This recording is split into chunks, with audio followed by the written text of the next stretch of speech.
ese cambio de enfoque, ¿no? Por poner a prueba cuáles son las posibilidades de pensar, sobre todo la crisis actual con la pandemia, ¿no? Y yo creo que la cuestión de la pandemia y cómo se puso en el centro, ¿no? La incompatibilidad del capital con la vida, con el contexto de la pandemia, hizo como mucho más urgente la continuidad del taller. Así que, y esta es la tercera sesión. Bueno, aquí Valentina y Francisca son las que han llevado un poco la batuta en la continuidad del taller. La Verónica Berroeta, que está ahí conectada a través del Zoom de la Fundación, también ha hecho toda la pega como de coordinación, que ha sido súper importante. Y bueno, esta es la tercera sesión ya. En la primera, ayúdenme chiquilla, en la primera sesión, En la bueno, primera hicimos la abordamos un presentación. contexto, el contexto y la revisión de los avances o sea, revisamos el contexto, cuáles fueron los principales como conclusiones que sacamos el primer ciclo, porque en este ciclo también fue liderado desde el año pasado con Claudia, que hoy día no nos va a poder acompañar, pero este ciclo también, y abordamos cuáles fueron las conclusiones y cómo nosotros creíamos, y que era la tesis que queremos trabajar en estos 3 seminarios, respecto a cómo la economía feminista ofrece un marco interpretativo para el momento actual, pero también un marco para definir ciertas propuestas que pudiesen permitir y dar luces también respecto a una redefinición de cómo se define lo productivo, lo no productivo, la división sexual del trabajo, y las consecuencias también que implican en los diferentes ámbitos de definición del desarrollo y en la economía en general. Y el taller 2, vimos transformaciones del trabajo, nos enfocamos primero en una revisión de las clasificaciones tradicionales del trabajo y cómo desde la economía feminista esas definiciones se ampliaban. Pusimos también en el centro de la discusión sobre qué implicaba este supuesto de poner la sostenibilidad de la vida por sobre el capital, y cómo también había un montón de información y de data que ponía en cuestionamiento respecto a la situación en la que estábamos las mujeres, y cómo se naturalizaba e invisibilizaba también ciertos espacios de apreciación respecto al lugar que las mujeres podían ocupar dentro del espacio productivo y reproductivo. Y ahí hicimos una revisión bastante exhaustiva de diferentes informaciones de encuestas, de opiniones de autoridades, y hicimos un trabajo bien bonito de experiencias también personales e individuales respecto a cómo el trabajo no remunerado asociado al cuidado, al trabajo doméstico, está tan naturalizado y también muy anclado también a experiencias de bastante violencia, y fue bien bonito porque hubo participantes de diferentes edades en esa sesión, y todas todavía ocupamos la figura de la Elvira. No sé si se acuerdan de esta persona, esta mujer que era como por izquierdo representada, que era súper como violenta la escena, y vimos un video, y sobre eso también pudimos tejer algunos ejercicios de experiencia y todo. Así que eso. Yo igual les voy a presentar como la síntesis del taller anterior, para que como tiremos del hilo de las reflexiones que llegamos ahí. Después la Valentina va a hacer la presentación ya más de contenido de lo que vamos a conversar hoy día. Así que pido que me permitan compartir pantalla. Ahí sí, me dejaron. Súper. Ya. Síntesis del taller 2. Voy a agrandar la cuestión. El taller 2 tenía como título Transformaciones del trabajo en escenarios económicos en crisis. Bueno, estos eran un poco los puntos de los que partíamos, ¿no? La economía feminista ofrece un marco interpretativo para comprender de manera más amplia y profunda el trabajo y las dimensiones en que éste tiene lugar. Considera tanto el trabajo remunerado como no remunerado y las condiciones en que se ha establecido la división sexual del trabajo. Los trabajos de las mujeres son no remunerados, cuidados y domésticos, o son remunerados pero mal pagados y feminizados. La participación de las mujeres en el mercado laboral y en el ámbito público no vino acompañada de una redefinición de la división sexual del trabajo que pudiese expresarse en un aumento de las horas que los hombres dedican a las labores domésticas y de cuidados. Las propuestas del gobierno, dirigidas a mujeres para paliar la crisis, apuntan a fomentar el emprendimiento, lo que significa más precarización en vez de protección, o abrir los colegios para que las mujeres puedan salir a trabajar, lo que naturaliza que somos nosotras las encargadas de las labores de cuidado y se utiliza las escuelas como guarderías. Un ingreso familiar de emergencia podría haber protegido a las personas y familias, pues, aunque no reemplazaría todos los ingresos laborales, les habría dado mayor tranquilidad, sobre todo los sectores bajos, que son los que tienen menos posibilidades de realizar teletrabajo. La economía feminista cuestiona cómo se concibe la economía y el horizonte productivo, e invita a pensar cómo se construye el valor. Si queremos pensar en cambiar la forma de organizar la producción, también es transformar la forma como se establece el valor, que hoy está centrado en el capital y el mercado. ¿Cuánto vale una hora de trabajo y qué significa poner en el centro la sostenibilidad de la vida? También deberíamos pensar cómo disputamos los patrones culturales de privilegio, pues se naturaliza la reproducción del cuidado intergeneracional y la feminización del trabajo doméstico. ¿Cómo pensaríamos disputar patrones culturales instalados desde una agenda política pública? ¿Y cómo nos hacemos cargo de eso? Porque aunque se establezca una renta universal, si las mujeres seguimos creyendo que tenemos que ser las responsables del cuidado y la reproducción, va a continuar el mismo modelo, al menos en términos de relaciones o de división sexual del trabajo. Es necesario poner atención a la apropiación de conceptos por parte de la derecha, quienes están usando un lenguaje feminista para llamar la atención sobre el rol de las mujeres en la economía de cuidados y la carga que está haciendo la crisis sobre las mujeres. Es importante recordar que el capital es ciego, puede cambiar su caja de herramientas culturales en la medida que sirvan a su lógica de acumulación. Y ahí cerramos la reflexión analizando algunos de los dichos del ministro Briones y de la ministra del Trabajo en el momento en que hicimos el taller 2, a propósito de que llamaban la atención, ¿no? Sobre esta cuestión de que las mujeres no podían salir a trabajar porque tenían que cuidar a los niños. Entonces, ¿no? La solución era reabrir las escuelas, ¿no? Para que las mujeres dejaran de cuidar, ¿no? Entonces, claro, y ahí ya hacíamos como una llamada de atención, hacíamos como una especie de alerta sobre cómo estaban intentando capturar, ¿no? El discurso sobre el trabajo de cuidados que había venido instalando el movimiento feminista durante la pandemia. O sea, que ya lo venía desarrollando, pero que lo había venido instalando como agenda pública más potentemente en el contexto del confinamiento. Y con eso cerramos un poco la discusión de la sesión anterior. Eso. Ahora la Valentina Olivares va a presentar como a rasgos generales un poco, va a enmarcar la discusión de hoy día, que después vamos a escuchar la presentación de Paola Volados, que es profesora de la Universidad de Playa Ancha y que investigaba ampliamente la organización de mujeres en las zonas de sacrificio. Y después vamos a escuchar a la Lorena Donaire, que es parte de Modatima Mujeres, que se está conectando ahora, que también nos va a contar su experiencia de organización, movilización en torno al despojo en la zona de Petorca. Eso, entonces, Valentina, dale nomás con la presentación. Si me pueden permitir compartir pantalla, por favor. Estás como coanfitriona, vale. Ya, perfecto. Bueno, antes que nada, yo creo que hay muchas preguntas que atraviesan el taller y que tienen que ver con lo que estamos viviendo. O sea, como por una parte yo creo que estamos todas con esta especie de alegría, emoción y especie de vacío post paliza popular del día domingo, y queremos siempre que estos espacios nos sirvan para poder elaborar juntas, para poder pensar juntas el camino que viene. Entonces, todas las reflexiones que estamos poniendo en el taller, por mucho esfuerzo que le pongamos, son siempre reflexiones que tenemos a la mano porque son parte de procesos que ya hemos vivido o que están en curso.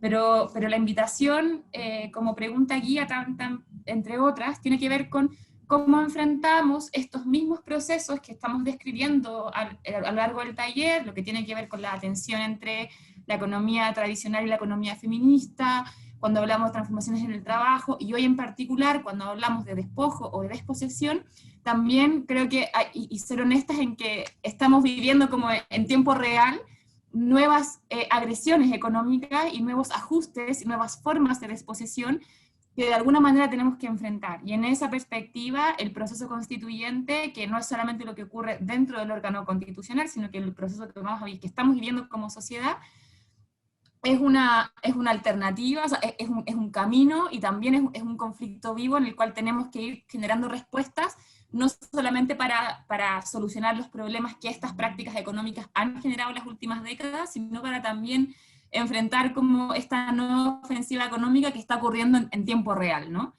Entonces ahora vamos a mirar un poco definiciones generales que ya habíamos visto en la primera sesión, y que tienen que ver con básicamente explicar a grandes rasgos de qué hablamos cuando hablamos de desposesión. La sesión de hoy día se llama Neoliberalismo, Políticas del Despojo y Resistencias Feministas, y si bien el concepto de acumulación por desposesión o de despojo tiene como una línea de tiempo bien larga, y algunas de las referencias que vamos a ocupar hoy día son de David Harvey, que sabe, hoy día las economistas feministas están también haciendo una relectura de qué es lo que significa pensar la desposesión en clave feminista. Entonces, aquí partimos con una definición general de qué es lo que implica la acumulación por desposesión, y aquí en el titular nos interesa señalar algo súper importante, que es que lo que ha hecho el neoliberalismo como proyecto económico, más que generar riqueza, lo que ha hecho a través de sus políticas económicas ha sido más bien redistribuir la riqueza y redistribuir el poder desde abajo hacia arriba a través de la creación de nuevos nichos de negocio y de expoliación, es decir, de extracción de ganancia en sectores y ámbitos de la sociedad que antes no eran objeto, ¿cierto?, de atribución e intervención del mercado.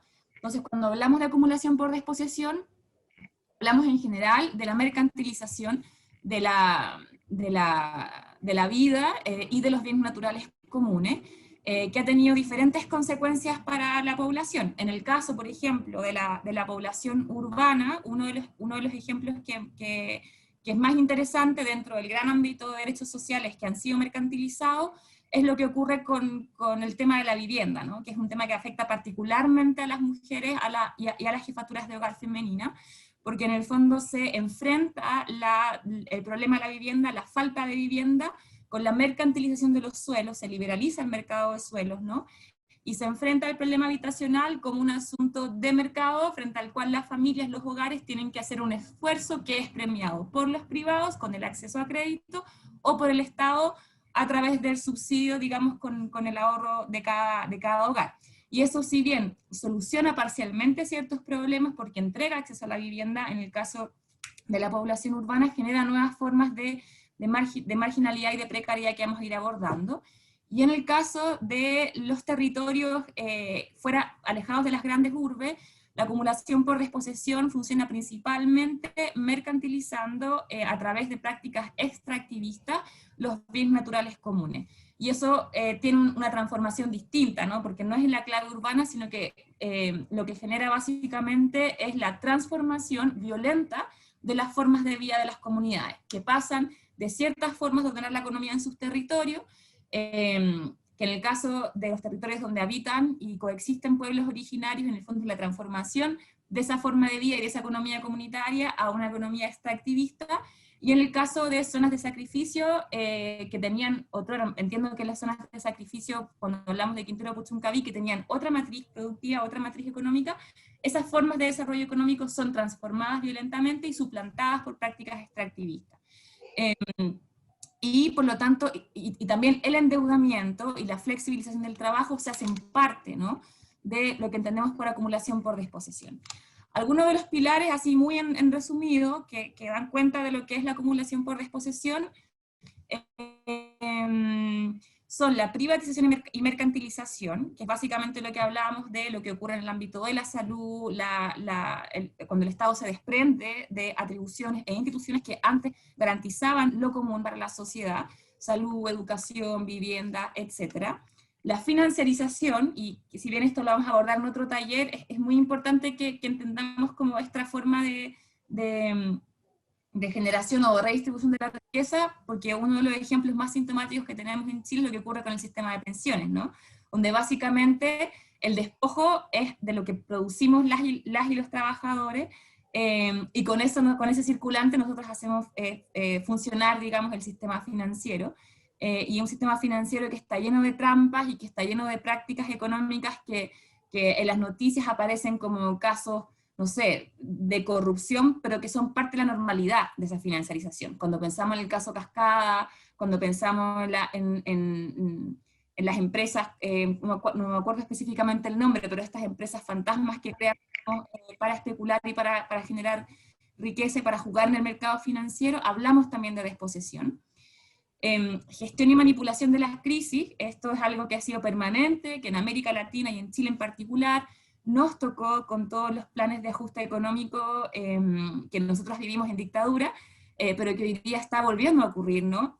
Y es que cuando se generan crisis económicas, lo que ocurre es que hay una gestión de la crisis que tiende a beneficiar a los sectores más enriquecidos, precariza aún más las vidas, y durante la pandemia quizás los casos más paradigmáticos es lo que vimos con el rescate a las grandes empresas, mientras a la mayoría de la población se dejaba, digamos, al arbitrio del mercado, y un rescate que contrasta con la entrega de liquidez, garantizar, digamos, rentabilidad de la empresa, mientras al mismo tiempo se facilitaba el despido o el hecho de que las y los trabajadores vivieran de su propio ahorro, ¿no? Con el famoso seguro cesantía. ¿Para qué? Para después contratarlos, volver a contratarlos con menores salarios, ¿no? O sea, se promueve el despido, se promueve el uso del seguro cesantía, se produce un aumento del desempleo, y luego el gobierno anuncia inyección de subsidio a las empresas para que vuelva a contratar a esas personas que están desempleadas y probablemente en condiciones mucho más precarias.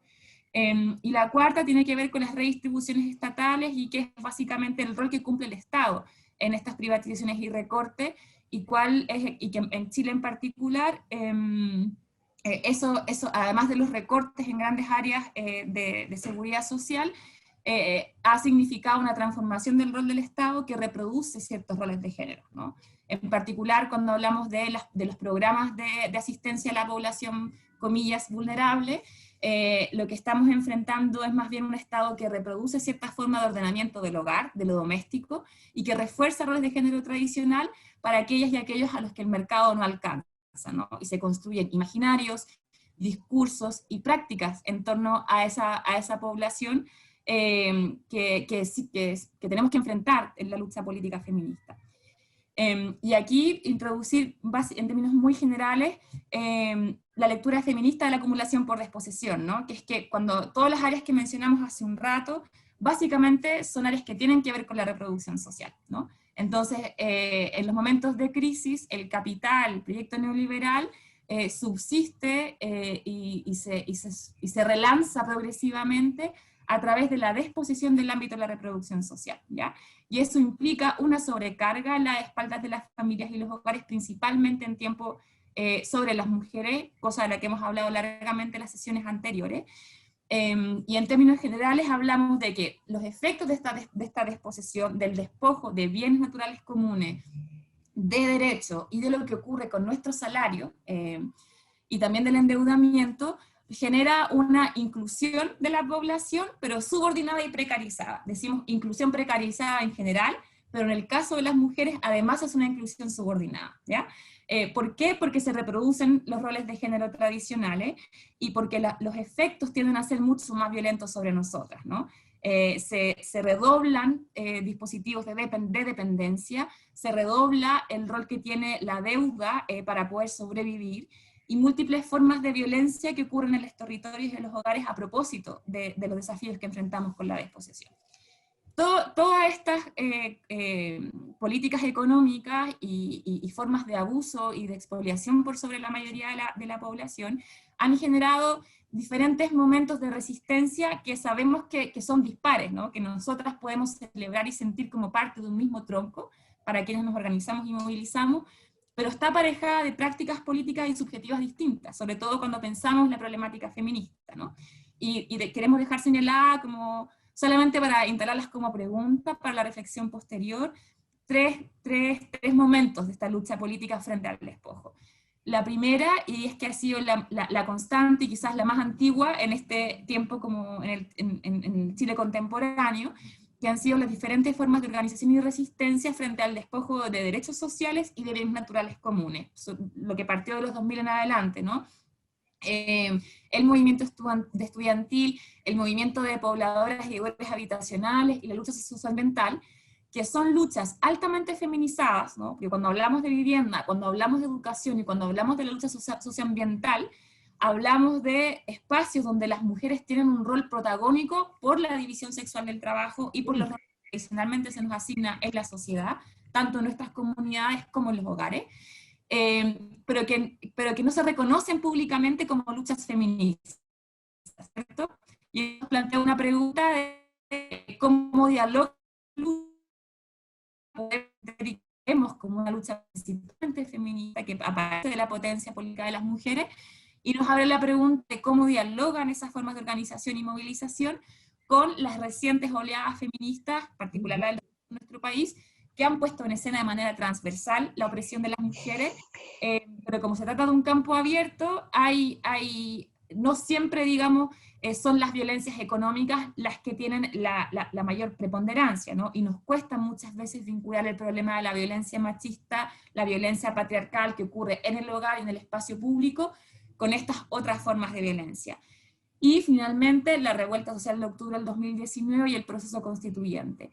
Y en todas esas procesos de movilización han surgido también cuestionamientos a la forma de organizarnos y a la forma de pensar nuestra vida en común. En todas aquellas luchas han aparecido no solamente una interpelación a quienes son responsables del despojo, a quienes se benefician del despojo, sino que también hemos ido transformando las prácticas políticas, la forma que construimos discurso tanto en nuestros hogares, nuestras relaciones personales y también en la sociedad. Y en eso creemos que las mujeres y las comunidades han tenido como un rol fundamental.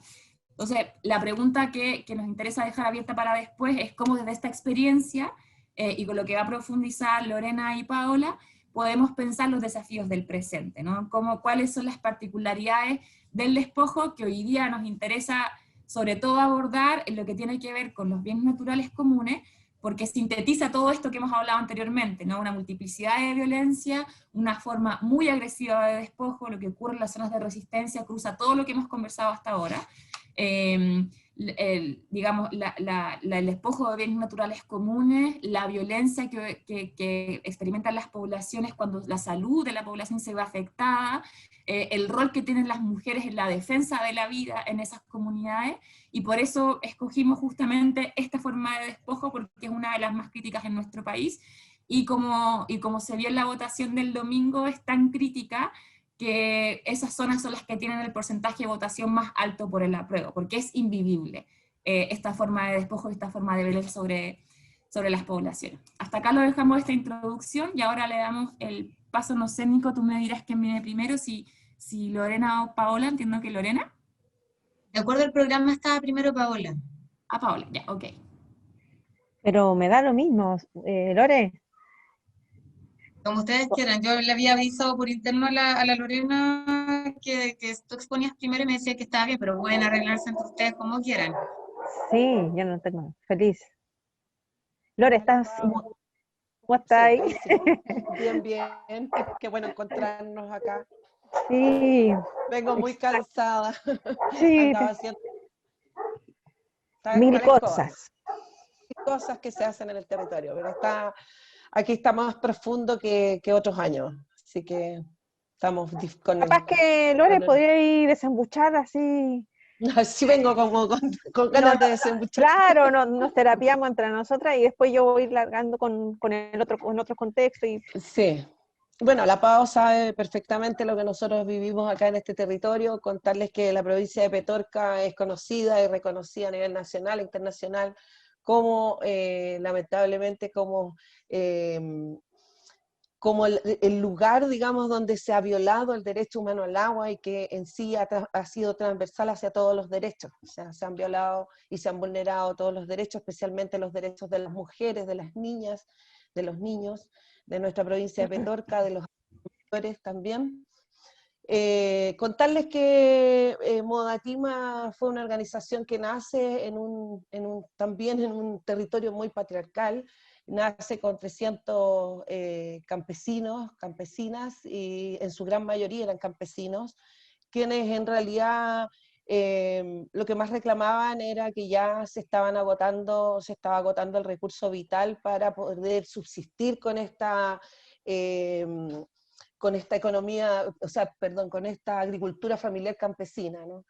Y bueno, desde la perspectiva de nosotras las mujeres, nosotras mirábamos y decíamos, bueno, nuestros compañeros están todo el tiempo hablando de lo que pasa con la agricultura familiar campesina, con los crianceros, y como que nadie se planteaba un poco de decir qué pasaba con las mujeres. Y a lo mejor ellos miraban la parte más macro, y íbamos a lo cotidiano. Cuando se comienza a deforestar los cerros en la provincia de Petorca, decir de que las laderas de cerros fueron compradas a precios de huevo y comienza la deforestación brutal, porque ha sido brutal, se queman las laderas de los cerros, y desde ahí había muchos árboles como el guayacán, por ejemplo, que usaban nuestras artesanas antiguamente.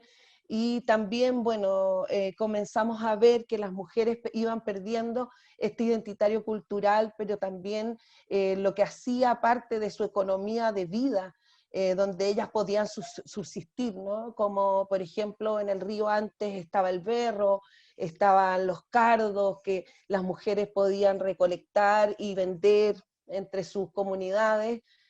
Y eso lo fuimos perdiendo poco a poco, ya cuando el año 2010 queda totalmente seco el río, ya no hay escurrimiento superficial, todos estos oficios mueren, lo que provoca también en las mujeres del territorio una desestabilización, y tienen que comenzar a trabajar de temporeras para la agroindustria. Decir además que este territorio, antes de que la agroindustria llegara a instalarse acá, nosotros teníamos 3 mineras, y era como de mucha producción minera, también de producción agrícola, pero agrícola, digamos, a menor escala, y la producción minera también nos trajo mucha violencia hacia las mujeres. Había muchos prostíbulos, tú caminabas por las calles de Cabildo, por ejemplo, y era desde principio a fin prostíbulos, donde había mucha prostitución infantil encubierta, y de un momento a otro se van las mineras, quedan solamente 2, pero igualmente a nosotros nos preguntábamos qué iba pasando con esa situación, ¿ya? Lamentablemente decir que, bueno, mi cuñado trabaja en una ONG donde están los niños, trabaja con niños abusados, y desde que llega la agroindustria a instalarse al territorio, sube mucho la tasa de niños que se prostituyen y niñas que se prostituyen, lamentablemente. Se han encontrado redes, o sea, se han pesquisado redes de prostitución infantil, donde están metidos todos los empresarios de la palta, donde además hay jueces, hay los directores de carabineros, de capitanes, qué sé yo. Entonces, hay toda una red que en realidad ha afectado no tan solo digamos, al territorio en lo que es el despojo del agua, que ha sido brutal, porque si ustedes analizan, o sea, principalmente a las mujeres nos afecta primero por esta economía de cuidados, que nosotras somos las encargadas de entregar esta dotación pequeña de agua que se nos entrega hoy. Se dice en el papel que nos entregan 50 litros de agua, pero hay comunidades que hoy están recibiendo 15 litros de agua cada 2 días por persona. Entonces las mujeres deben, esa agua tienen que saberla en realidad dosificar para poder alimentar a sus familias, también lavar su ropa, higienizarse ellas, y eso se hace complejo en el día a día. La violencia creo que pasa principalmente porque nadie ha pensado en cómo las mujeres tenemos que hacer la vida, por ejemplo, una vida sexual y reproductiva sana. Entonces la verdad es que ha sido bien difícil para nosotras como mujeres modatima ir encontrando todos estos relatos, estas historias que a lo mejor siempre hablamos de lo macro, y cuando nos vamos a lo micro, y yo les puedo contar historias como, por ejemplo, ya viví una de ellas, de mujeres que, por ejemplo, por haber sido, acá contar de que todos los hombres acá son dueños de parcelas, no hay mujeres que sean dueñas de parcelas, o no hay, o de derechos de aprovechamiento de agua, lo que también eso implica un gran problema, porque ellas en el fondo tienen que esperar a recibir solamente, ¿me entiendes? Y a recibir la dotación de agua que les den, y si es que les dan. Porque, por ejemplo, ahora yo vengo de un caso de una abuela que estaba con sus hijas y eran puras mujeres. Entonces el municipio no les entrega dotación de agua porque ella era casada con un hombre que tiene una parcela, por lo tanto no le corresponde, de acuerdo a la ficha de protección, que ahora es FIBE, no les corresponde la ayuda del municipio, por lo tanto no les corresponde dotación de agua. Y por la lejanía del lugar en donde ellas se encuentran, lamentablemente nadie puede acceder a entregarles agua. Entonces, la verdad es que vemos un abandono total del Estado y de la gestión misma en cada territorio, que es muy difícil. Yo aplaudo desde aquí a una gran compañera mía, que es Carolina Vilches, que ella es geógrafa, Paola la conoce, ella es la primera mujer, digamos, en hacerse cargo de una oficina de gestión hídrica en la provincia, o sea, en la provincia de Petorca, que es la primera de Chile además, y que ha hecho un muy buen trabajo, sobre todo para las mujeres del territorio. Entonces, yo en realidad veo lo que pasa en Petorca, hoy por ejemplo, la oficina hídrica entrega agua de calidad y en la cantidad óptima, no a lo mejor la esperada, pero la óptima, la que pueden entregar. Porque el municipio de Petorca es muy pequeño, entonces ellos gastan más o menos en agua para bebida como 14 millones de pesos solamente en dotación de agua. No hay ayuda, no hay recursos que se inyecten para esa situación, ¿me entiendes? Y en tiempos de pandemia esto se hacía mucho más difícil, por lo tanto para nosotras era como desafiar sí o sí la pandemia para poder entregar agua a esas comunidades. Nos organizamos como Mujeres Modatima para llevar agua a las comunidades y contarles también que para nosotros es súper difícil, por ejemplo, ver la situación que pasan y que viven las escuelas rurales de la provincia de Petorca. Las escuelas rurales de la provincia de Petorca cuentan con 2 horas de agua al día. La jornada parte a las 8 de la mañana, termina a las 4 de la tarde, y se les da agua en algunas escuelas de 9 a 11, otras tienen desde las 12 a las 2 de la tarde, pero van parcelando por 2 horas, digamos. O sea, por ejemplo, las niñas de las escuelas que están privadas de agua, la gran mayoría sufre de infecciones urinarias recurrentes, y eso lo tenemos con estudios médicos más que demostrados. Los niños pueden ir y hacer en cualquier lugar, a las niñas se les complica mucho, y además hemos notado también que las niñas que están en periodo prepubertad y ya están iniciando, digamos, con su salud menstrual, también se ve complicado y se ve afectado en términos de autoestima. Muchas de ellas desertan escolarmente justamente en los días del periodo menstrual, y eso es como hemos encontrado muchos casos recurrentes. Hay muchas que definitivamente no vuelven a las escuelas, y eso la verdad que violenta mucho a nuestras niñas. Yo tengo una hija que tiene 16 años, pero en algún minuto nosotros tuvimos mucha presión por la lucha del agua que vivimos, mucha presión en el colegio donde estaban mis hijos, y yo decidí cambiarlos y me los llevo. Mira, imagínate, yo viviendo en la provincia de Petorca haciendo la lucha del agua, yo no estaba enterada porque esto estaba muy encubierto, lo de las escuelas sin agua. Y cuando yo llego a esa escuela y me doy cuenta que mis hijos tenían que estar 2 horas al día solamente con agua, fue también muy violento. Pero también empezamos otro tipo de lucha, porque no sabíamos que esto estaba aconteciendo en la provincia de Petorca. Aparte de eso, o sea, por ejemplo, el que las niñas te digan, mi hija, sus compañeras, de repente, tía, no se acerque, tía, no me salude porque hoy no me pude bañar.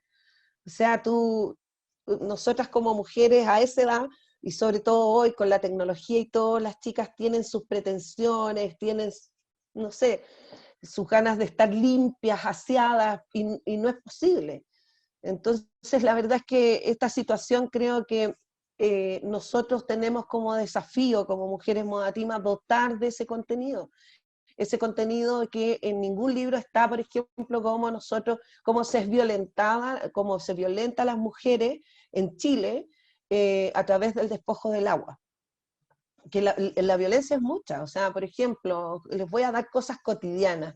Las mujeres desde los 2000 en adelante pasan desde las lavadoras eléctricas, tienen que dejarlas como puntos de acopio y volver a las bateas.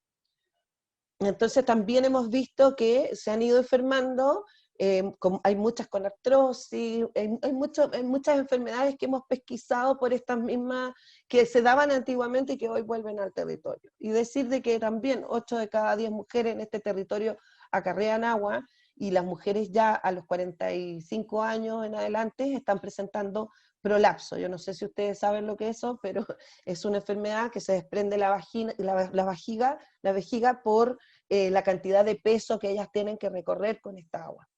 Entonces la verdad es que el sistema que nosotros tenemos, el sistema de despojo, o sea, el modelo de despojo que impera en la provincia de Petorca, que fue casi como un laboratorio, nosotros hoy en día vemos con temor cómo se ha ido replicando hacia el sur de Chile y hacia el norte también.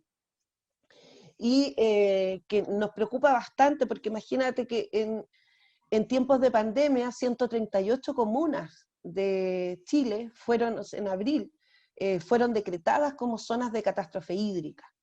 Y lo peor de esta situación es que cuando, por ejemplo, a la provincia de Petorca, que se decreta por primera vez como zona de catástrofe hídrica el 2008, y desde ahí en adelante nosotros hemos vivido como zona de catástrofe hídrica, la solución es dotar de agua a las comunidades a través de camiones aljibes. Camiones aljibes que por lo demás no cuentan con certificación sanitaria, que muchos de ellos pasaron de ser limpiafosas a camiones que entregan dotación de agua a las comunidades, y los pozos donde se extrae el agua tampoco necesitan certificación sanitaria. Por lo tanto, nosotros hemos visto con mucho temor la enfermedad de nuestras comunidades, porque en el año 2014 y en el 2018, Modatima pide 2 misiones de observación al Instituto de Derechos Humanos que arroja de que las aguas que transportaban los camiones aljibes tenían altos contenidos de nitrito, pero también coles fecales y muchas otras sustancias, digamos, que enferman a nuestra población. Y lo más terrible de todo es que con esta sequía, que cada vez ha sido peor, se han ido cerrando postas rurales. Por lo tanto, nuestras mujeres que están en territorios más alejados, la provincia de Petorca es un territorio, Paola lo conoce, y es de distancias muy largas. Entonces, por ejemplo, para poder llegar a un centro asistencial, mujeres que se encuentran, por ejemplo, al interior de Cabildo, es de un largo recorrido y tampoco tienen la movilización esperada, ¿me entiendes? Entonces también vemos con temor que no hay un servicio de salud óptimo. Nos hemos llenado de farmacias, como dice una amiga, desde que se instalaron el agronegocio, desde que se instalaron los paltos en el territorio, nos llenaron de farmacias, porque era lógico, nos íbamos a enfermar todos. Y es como que la verdad es que nadie hace la salvedad, digamos, ni siquiera con las escuelas. Yo creo que ese es el acto más criminal contra los niños de nuestra provincia. El que los niños estén sometidos a ese estrés de estoy sin agua, o voy a tener hoy día agua, o en qué condiciones, ¿me entiendes? El ir a la escuela y no tener esa condición óptima para poder educarse, creo que es muy violento. Lamentablemente no se dice en ninguna parte, y también nos quitan la voz como defensores, porque obviamente que nos persigue. Yo el trabajo territorial que hoy estaba haciendo justamente era un poco pesquisar, porque en tiempos de pandemia esto se elevó, digamos, la plantación de palto, porque nadie estaba fiscalizando, y más aún los pozos ilegales.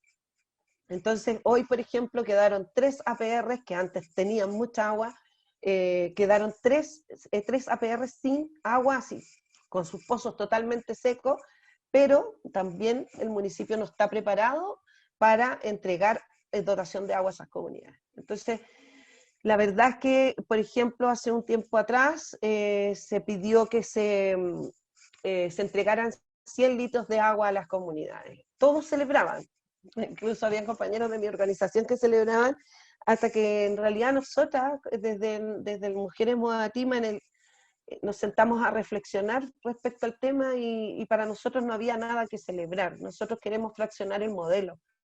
A nosotros no nos interesa que les vengan a entregar 50 litros más, porque eso profundiza el negocio del agua.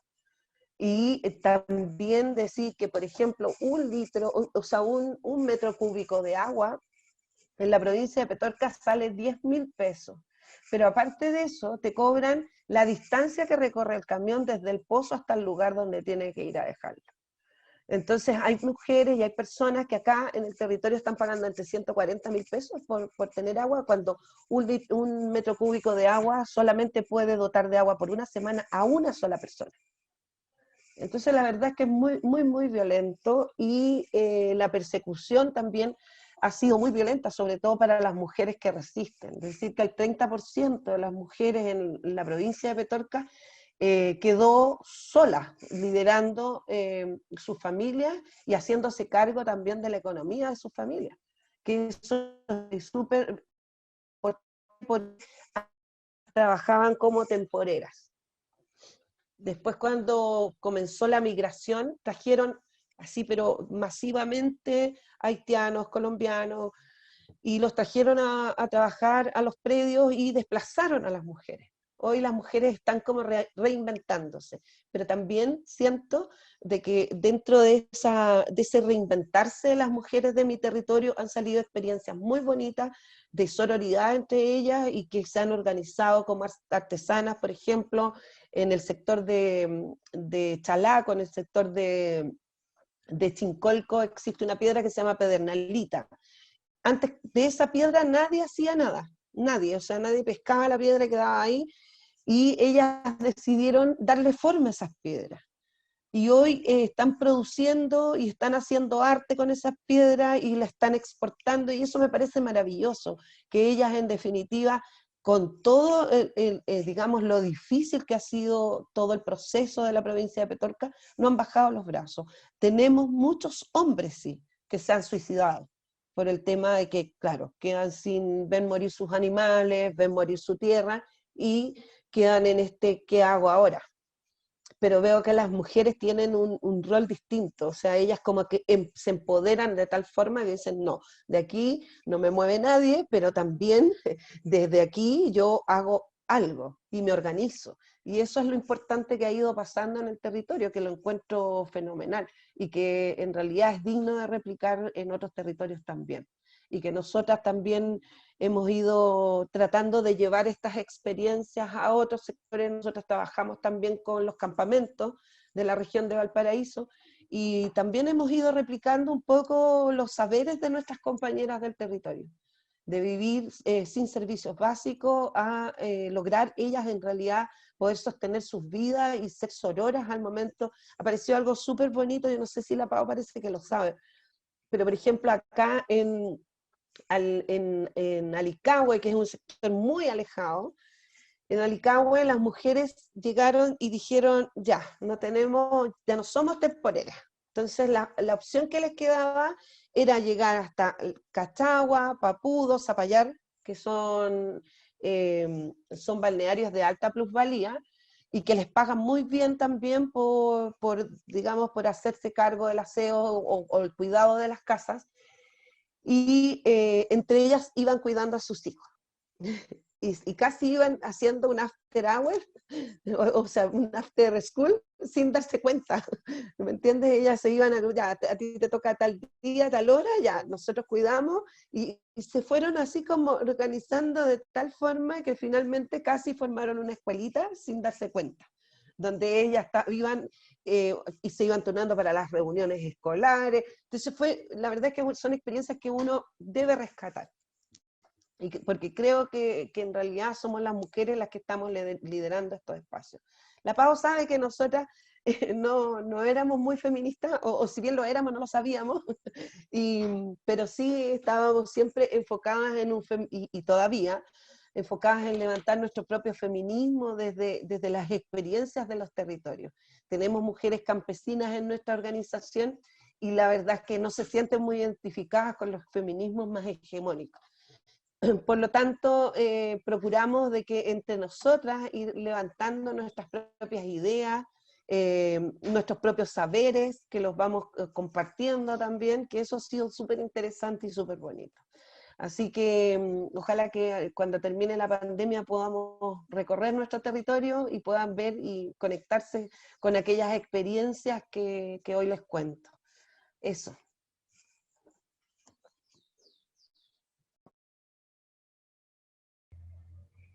Eso, es que terrible, Dolores. Súper bien contado, ¿no?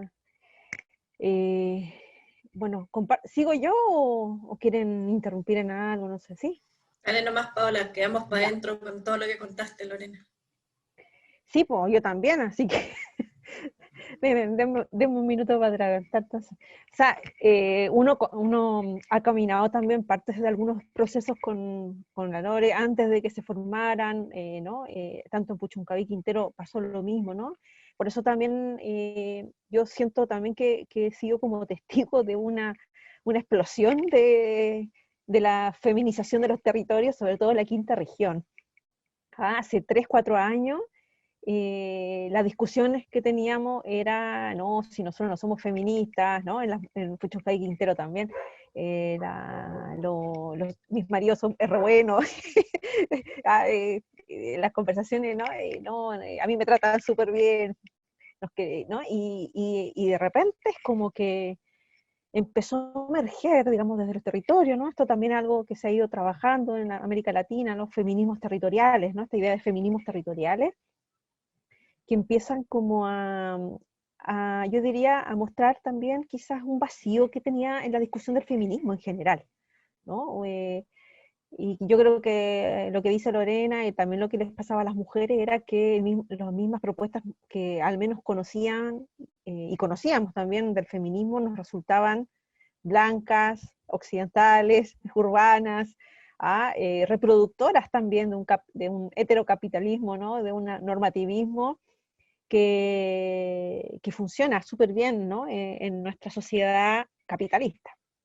Entonces, en ese sentido yo creo que el escenario que se fue dando estos últimos años, obviamente es un escenario, yo diría, muy particular, muy único, sobre todo en un territorio en donde la experiencia colonial también, ¿no? En el caso de Petorca es súper emblemático, el peso, digamos, del patronaje en la relación social se reproduce en la unidad doméstica, y en donde el patrón y el peón es la mujer, pues. O sea, finalmente es el peoncito del patroncito en una unidad, en una microestructura patriarcal que reproduce, a veces con otro tipo de violencia, esa misma relación violenta que lo que más me llamó, ¿no? En la Lore, cada 2 frases hablaba de la palabra violencia. Si uno la escuchaba, era la violencia y la violencia, ¿no? Súper fuerte. Por eso yo, cuando ustedes me preguntaron por qué preguntas podíamos discutir, yo les planteaba estas 2 preguntas, era cómo el neoliberalismo nos despojó de los comunes, ¿no? De los bienes comunes, y cómo los extractivismos, que es un poco mi tema, que yo he trabajado más, desde una perspectiva de la economía de los cuidados, remarcó estas divisiones sociales y sexuales que nos fue marginalizando, y finalmente uno podría hasta hacer como mapas, ¿no? Mapas de los extractivismos en donde uno se da cuenta dónde estábamos las mujeres y dónde no estábamos las mujeres, ¿no? Y los extractivismos, yo creo que ha sido muy clara la relación también de cómo el extractivismo es inherentemente patriarcal, ¿no? Y refuerza esas estructuras históricas, digamos, que son coloniales, pero incluso precoloniales. O sea, los mismos feminismos comunitarios, indígenas, plantean y denuncian también que ellas son, en el fondo, también víctimas de varios patriarcados, que fueron anteriores a la colonia y que las mismas comunidades, ¿no? Indígenas muchas veces reproducen. Por eso es tan importante muchas veces introducir el concepto que para el feminismo también es tan importante, el de la interseccionalidad, ¿no? Es decir, mirar las distintas imbricaciones que están involucradas en la violencia de género y en las mujeres, pero más allá de las mujeres también, ¿no? Porque la mujer en sí misma es un concepto normativo heterosexual que nos constriñe y también nos define, o busca definirnos, ¿no? Y ponernos en un lugar, ¿no?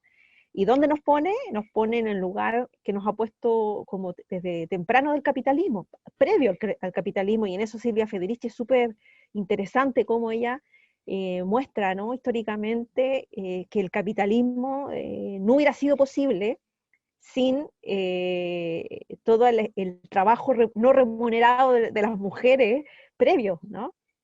Y que siempre funciona, es decir, el capitalismo funciona por ese trabajo que nosotros le damos, y le damos a las universidades, a los movimientos sociales, a todos se los damos, ¿ah?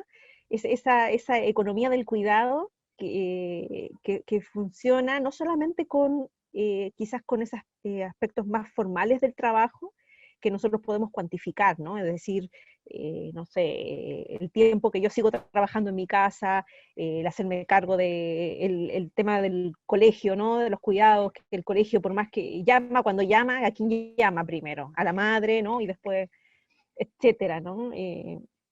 Esa serie de condiciones diarias, cotidianas que vivimos, cuando los cuidados frente a los padres, ¿a quién le asignan el cuidado a los padres? A las mujeres, a las hermanas, y si es hermana mayor, más todavía. Entonces, sin esa acumulación precapitalista de nuestro trabajo y de nuestros cuerpos, acuérdense que tiene que ver también con diríamos, ese pecado original que fue la esclavitud, y que finalmente tuvo que ver que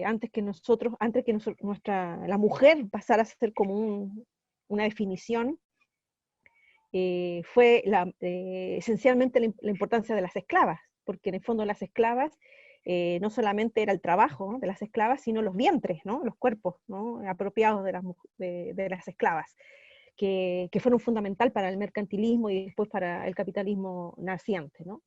Pero ¿qué significó? Y en eso lo uno con lo que dice Lorena, súper así fuerte y claro, que es que en el fondo nosotros en este modelo nunca pudimos ser propietarias, siempre estuvimos marginadas de ser propietaria, históricamente, muy antiguamente. Por lo tanto, el lugar que podíamos acceder, que no era permitido acceder históricamente, era el lugar de los comunes, ¿no? Y en eso Silvia Federici retrata muy bien cómo los comunes es el lugar donde las mujeres nos juntábamos para reproducir economías y formas de vida, digamos, que nos permitía un modelo que nos marginaba, ¿no? Pero cuando se produjo esta reforma económica en el siglo XVI-XVII, somos despojadas empiezan como lo que se conoce como el cercamiento, ¿no? El despojo de las mujeres desde este espacio de los comunes. Miren lo que les voy a decir. Lore, en Petorca hay un lugar que se llama Los Comunes. O sea, tú tenés como el ejemplo colonial, pero ahí, viviente, de esos espacios que quedan, de esa toponimia, en donde tú puedes decir, bueno, existían lugares, y no hasta hace mucho, que eran comunes, y en donde todas y todos accedían a sembrar, a tener ganado cuidando allí, y que finalmente el cercamiento, que fue la tragedia de los comunes, la privatización que se empieza a dar con el tema de la tierra, nos empieza a despojar a espacios, ¿no?, a confinamiento, y a asignar también, asociar a espacios, pero también a tareas exclusivamente que permitieran esta acumulación capitalista. Entonces, en eso, bueno, quería como mostrar esa vinculación, yo diría, intrínseca entre el colonialismo, ¿sí?, nuestra marginación, digamos, de esos espacios también, esta tragedia de las comunes, la expulsión y el despojo, ¿sí?, y por otro lado, la configuración de un modelo económico extractivista también, que también se consolida. Mientras hablaba Lore, yo pensaba también, si nosotros pensamos, cuando hablamos de los agroexportadores, los mineros, siempre pensamos en los forestales, ¿ah? Siempre piensa en hombres, ¿no? Y eso es súper fuerte cuando uno empieza, por ejemplo, en Puchuncaví Quintero, y ahí le iba a mostrar un par de imágenes, ¿no? Pero en donde uno mira el complejo industrial entre comillas, Ventanas, que de industrial no tiene nada, pero que finalmente lo que hace es desplazar a las mujeres físicamente del espacio que antiguamente era un espacio recreacional, y para las mujeres también, y se configura allí y las confina hacia el lugar, digamos, de los cuidados de los enfermos, de los cuidados de los dañados por la contaminación, asignadas a cuidar, en el fondo, hacerse cargo de todas las externalidades que no son contabilizadas en la economía formal neoclásica y que forman parte central de este modelo extractivista, ¿no? Entonces el extractivismo yo creo que había sido un tema no asumido por el feminismo, y en Chile también, ¿no? El feminismo en Chile había estado muy fuerte desde la dictadura, ¿no? Por una cuestión, y si quieren, incluso bastante heteronormativa. Perdieron a sus hombres de sus familias, ¿no? A sus hijos, ¿sí? Pero resulta que ahora esta otra generación de feminismos que emergen territoriales está no solamente cuestionando ese modelo androcéntrico y antropocéntrico, ¿no? Sino a un modelo que también no hace eco de que no somos nosotros los protagonistas de este universo de derechos incluso tan efervescentes que celebramos el día domingo, sino de un ecosistema, una tierra, un lugar de donde vivimos, habitamos, y de donde es posible, producto de esas relaciones, debieran constituirse esos derechos, ¿no? Entonces lo social y lo ambiental habían estado también despatarreados de un lado para otro, ¿no?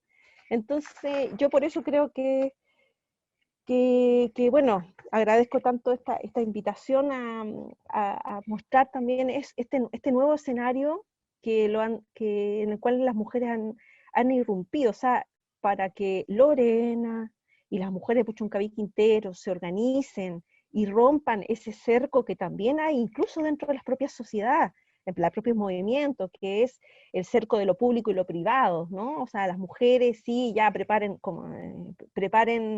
no sé, la comida de la organización para cuando se reúnan. Los machis contaban, las mujeres también contaban en las reuniones de las comunidades mapuche, ¿no?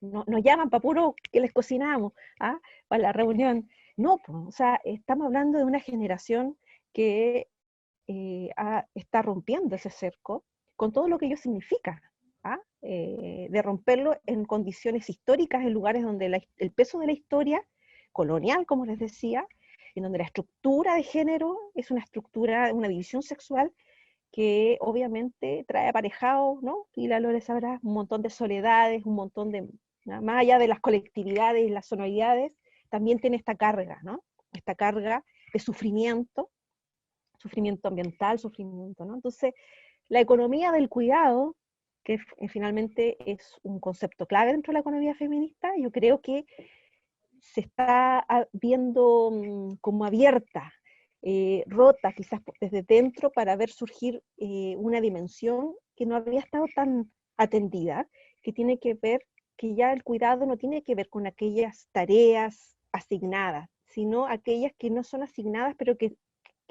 probablemente por una suerte también de que fuimos asignadas a ese lugar, hemos ido constatando y denunciando.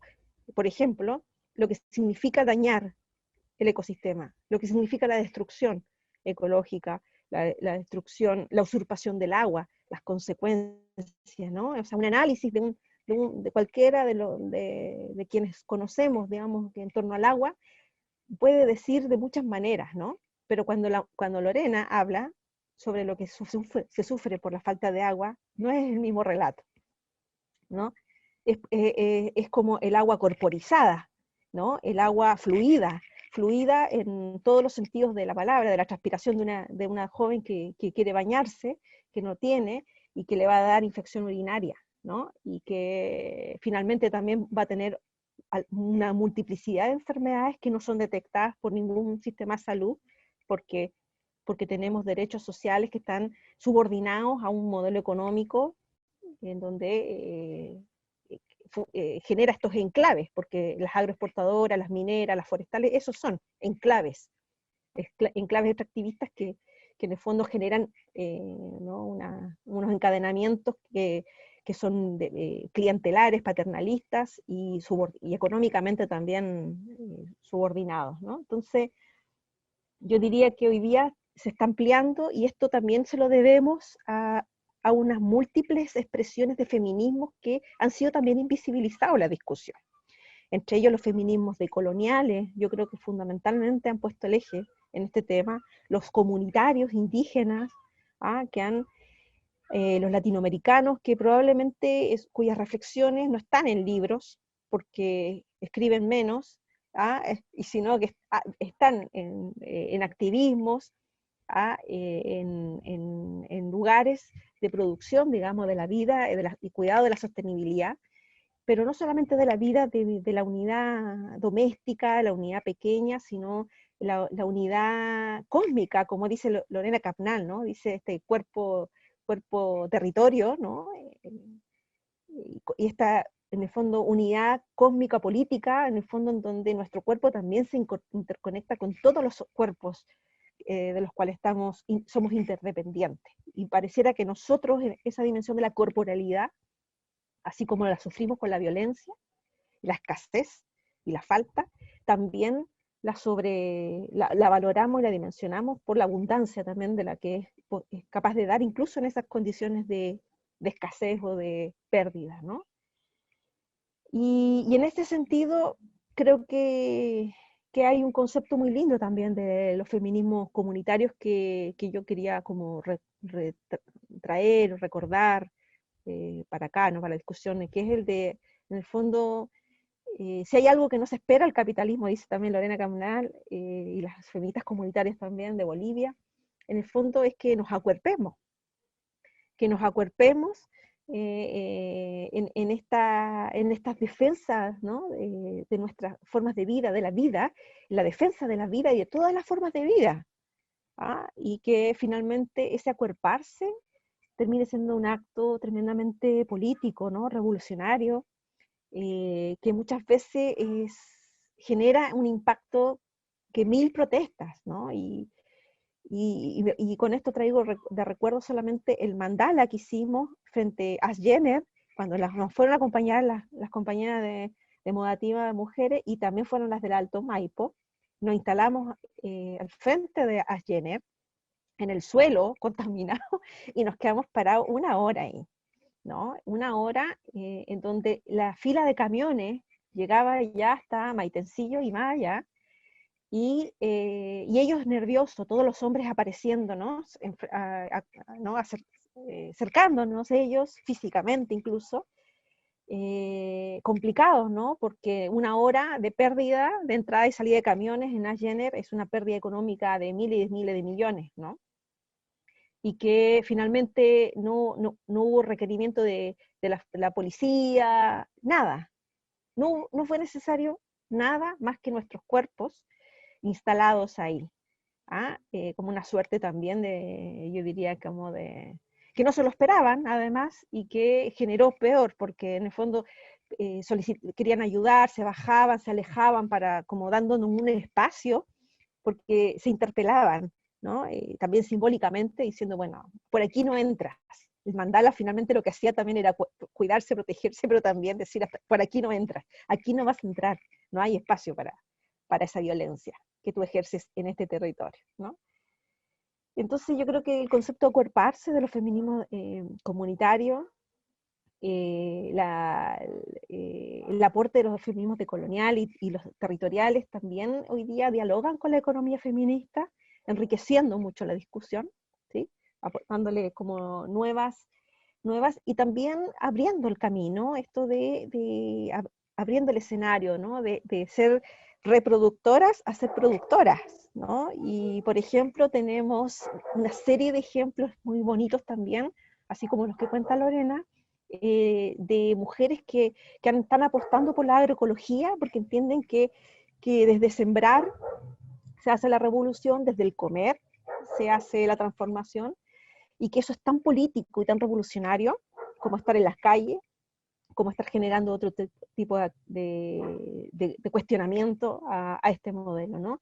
Y yo creo que hoy día las redes agroecológicas en esta región hay una participación de las mujeres en estas redes, que muchas de ellas se dan cuenta que no basta, ¿no? Con estar en oposición, sino que hay que producir, y en todo el sentido de la palabra, y cambiarle el sentido a la economía clásica del producir.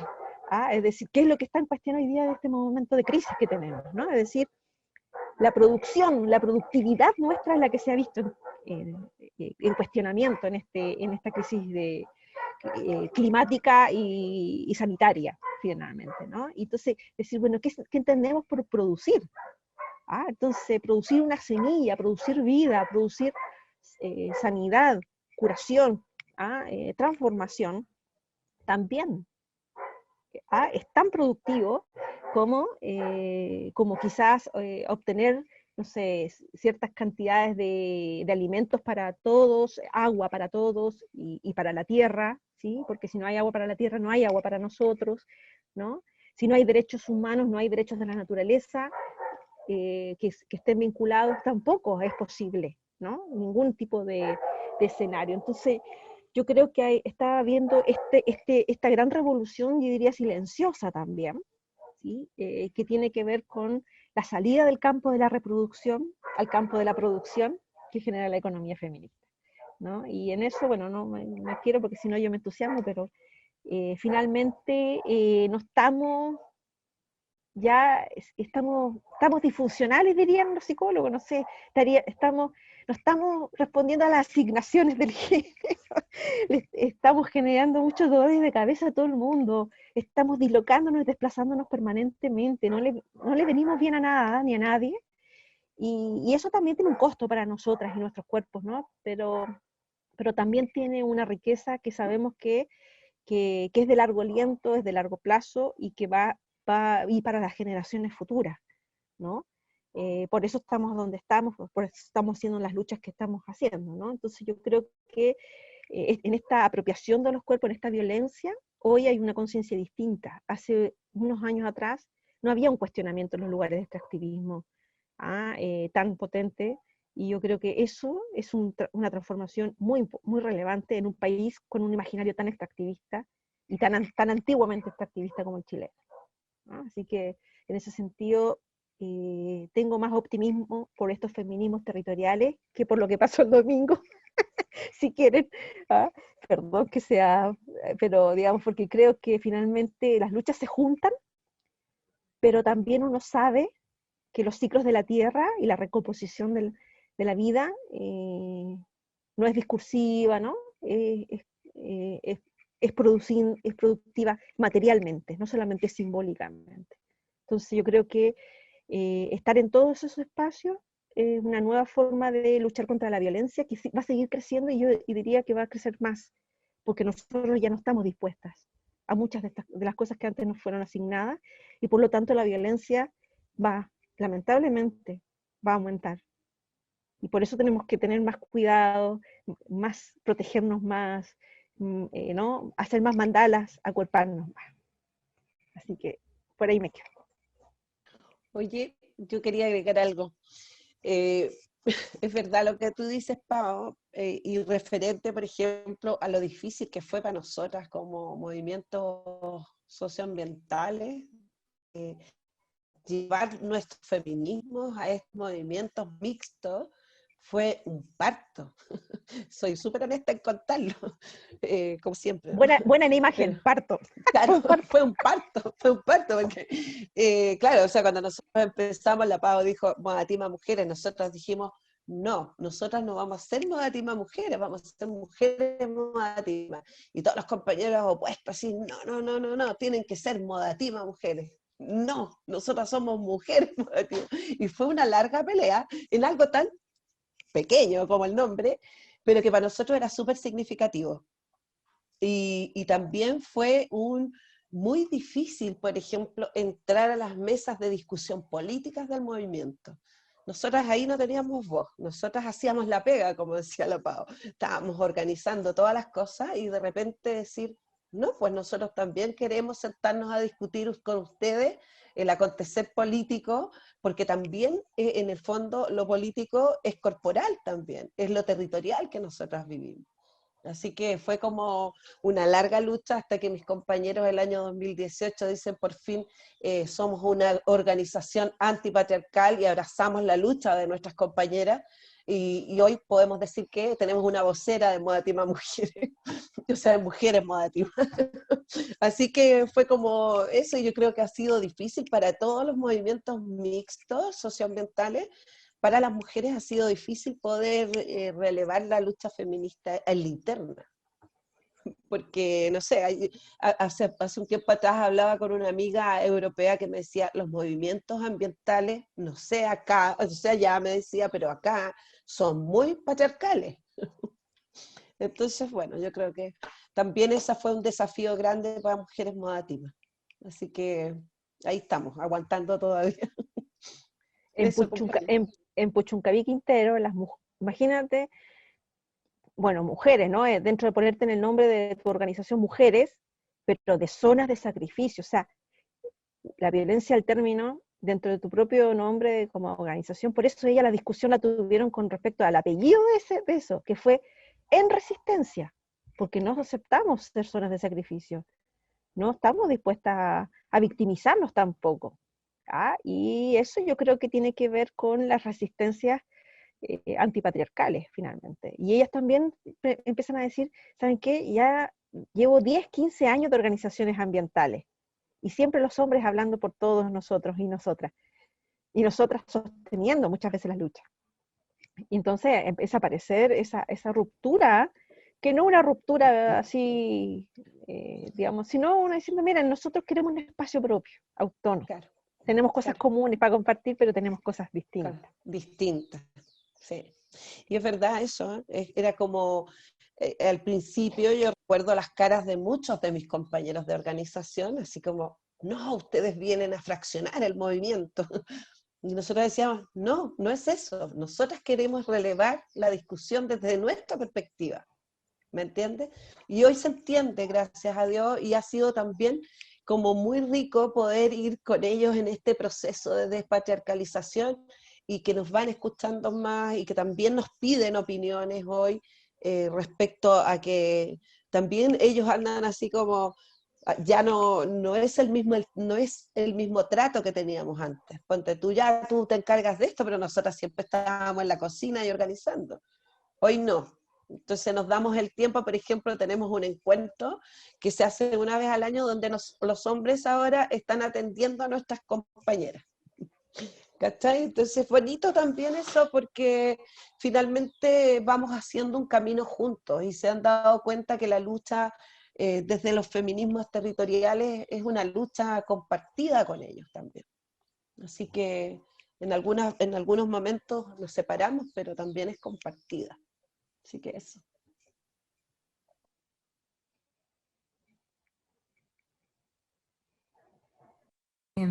Ha sido como muy potente escucharlas. Yo creo que nos plantea muchos desafíos lo que ustedes han puesto sobre la mesa, porque más allá de las sensaciones que nos genera el compartir estas diferentes miradas sobre los feminismos, a mí no sé qué pasa con el resto de las compañeras, pero a mí me agolpan como preguntas políticas sobre el presente urgente, principalmente porque pienso como en dos problemas. Voy a plantear ahí las preguntas que ustedes nos plantearon, pero pienso como en dos problemas. Uno, que creo que todo lo que nos va a tocar ahora, desde el campo político general, no solamente a nivel institucional, sino que principalmente desde el mundo social, nos va a tocar un proceso como de normalización. Es un poco vacío el nombre, pero ante tanta barbarie nos va a tocar un proceso de normalización, de reconstrucción, de reconstrucción como de dignidad frente a esta gran catástrofe del despojo. Y eso nos toca tanto en la construcción de organización en los territorios, como en las propuestas políticas que vamos a defender, en el órgano constituyente, cómo estamos pensando la transformación de la institucionalidad comunal. Entonces creo que nos plantea como desafíos muy importantes, es decir, cómo desde estas experiencias colectivas somos capaces de pensar lo que viene en adelante como aquí no se trata solamente de pensar en un futuro con una idea de progreso distinta, sino que aquí hay una normalización de dignidad que tenemos que enfrentar en el corto plazo. Porque las condiciones en las que estamos viviendo, en las que nos tiene viviendo el despojo, son condiciones catastróficas. Y al mismo tiempo, esa pregunta, que es muy pragmática, ¿no? Que es a propósito de cuáles son las prioridades como en esta reconstrucción ante la barbarie, por así decirlo, es fundamental la experiencia, la voz y la organización de los feminismos territoriales y de las diversas formas de organización social en los espacios y prácticas de despojo, que en este caso está muy centrada en las condiciones como del despojo de los bienes naturales comunes, pero ocurre también en las zonas urbanas, ocurre también con distintos fenómenos y conflictos económicos, y lo más probable es que nos van a poner contra la espada y la pared a elegir. Nos van a poner a elegir, y nos van a decir que los feminismos y que los problemas de las mujeres son problemas de segundo orden, y nos van a poner a elegir, y nos van a poner en segundo o tercer lugar, y en ese sentido, estas experiencias que implican tan nítidamente las violencias machistas, las violencias patriarcales con las violencias económicas, son fundamentales para poder decir, aquí no se trata de priorizar porque hay un enjambre, y si nos pones a elegir, no vas a poder, ni el órgano constituyente, ni las diferentes espacios institucionales que tienen que hacerse cargo de este proceso como de casi de saneamiento, como de dignidad, esa priorización hoy día no es sostenible. No es sostenible como ante las condiciones como de barbarie en las que estamos viviendo en todos los territorios. Entonces creo que los feminismos comunitarios, los feminismos territoriales, nos ponen ante ese desafío, nos permiten ser el dique de contención ante estos esfuerzos de priorización que nos van a poner sobre la mesa, ¿no? O sea, nos van a poner sobre la mesa la necesidad de generar mayor ingresos y mayor capacidad de recaudamiento del Estado para poder restituir un mínimo de dignidad, por ejemplo, en lo que tiene que ver con la generación de seguridad social. Nos van a poner contra la espada y la pared, y creo que es importante que si nos vamos a enfrentar a un proceso que claramente va a ser progresivo, esa progresividad tiene que ser discutida desde los espacios territoriales. O sea, y las urgencias como que nos impone la barbarie tienen que estar en primer lugar. O sea, creo que ya es una discusión política que tenemos que abordar, creo yo. O sea, yo pienso como, las escucho, me conmuevo, pero al mismo tiempo como que la otra parte, como que digo, ¿cómo ordenamos esto políticamente de cara al proceso que viene para no ser avasalladas nuevamente? Y cuáles son los procesos de diálogo político que tenemos que generar a partir de esto. Entonces, yo al menos como escuchándolas, me quedo con esa sensación, con esa pregunta, ¿no?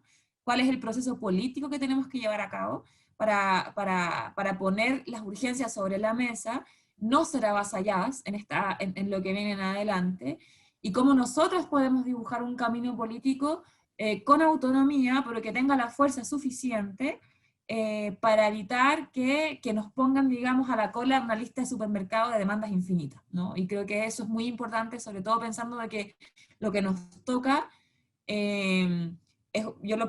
como creo que hay que pensarlo así, es un proceso de recuperación o normalización ante la barbarie. O sea, y creo que es muy importante ponerlo sobre la mesa porque las condiciones en las que nos tienen viviendo hoy día, el autoritarismo económico, el autoritarismo político, las violencias machistas y las múltiples despojos nos tienen en condiciones de barbarie, hay que decirlo de esa manera.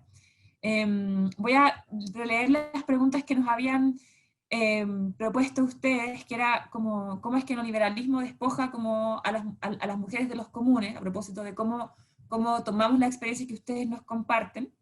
Y por otro lado, cómo desde esta experiencia podemos pensar los desafíos de cara a la constituyente, ¿no? Cómo enfrentamos este despojo de lo común sobre el cual estamos hablando, y al mismo tiempo cómo en torno al proceso constituyente somos capaces de enfrentar las nuevas violencias económicas que estamos viviendo. Pongo solamente por ponerle un pelo a la sopa, que a propósito de lo que ustedes estaban comentando ahora, en la primera sesión hablamos, a lo mejor en clave mucho más como urbana, pero de la idea de los hogares fábrica, ¿no? Y esta experiencia, que la que ustedes ya tienen un tranco adelantado, ¿no? De esto doméstico avasallado por las prácticas de despojo, hoy día los hogares fábricas, no solamente por la intensificación del trabajo reproductivo de las mujeres, sino porque el teletrabajo, las nuevas formas de autoempleo ante la crisis económica redoblan la carga. Tenemos hogares fábricas donde están inyectados de presión, son formas de despojo y de violencia económica nuevas, o intensificadas respecto de lo que estábamos viendo anteriormente. Pudiéramos pensarlo como un avance de posiciones geográficas y espaciales del capital en los tiempos actuales, ¿no? Entonces, nos aparece también el desafío de cómo enfrentamos esas formas de violencia hoy día. ¿Cuáles son cuáles son los mínimos entre los hoy día hay que ejercer presión ante este desgobierno, ¿no? O sea, porque van a aprovechar todo lo que les queda de gobierno para, por decreto, institucionalizar estas formas de violencia económica que estamos viviendo hoy día. O sea, lo que está ocurriendo en la dirección del trabajo, lo que ocurre con las condiciones de seguridad social, lo que está ocurriendo, lo que comentaban ustedes también de lo que está ocurriendo de la falta de fiscalización en la pandemia con la agroindustria en Petorca.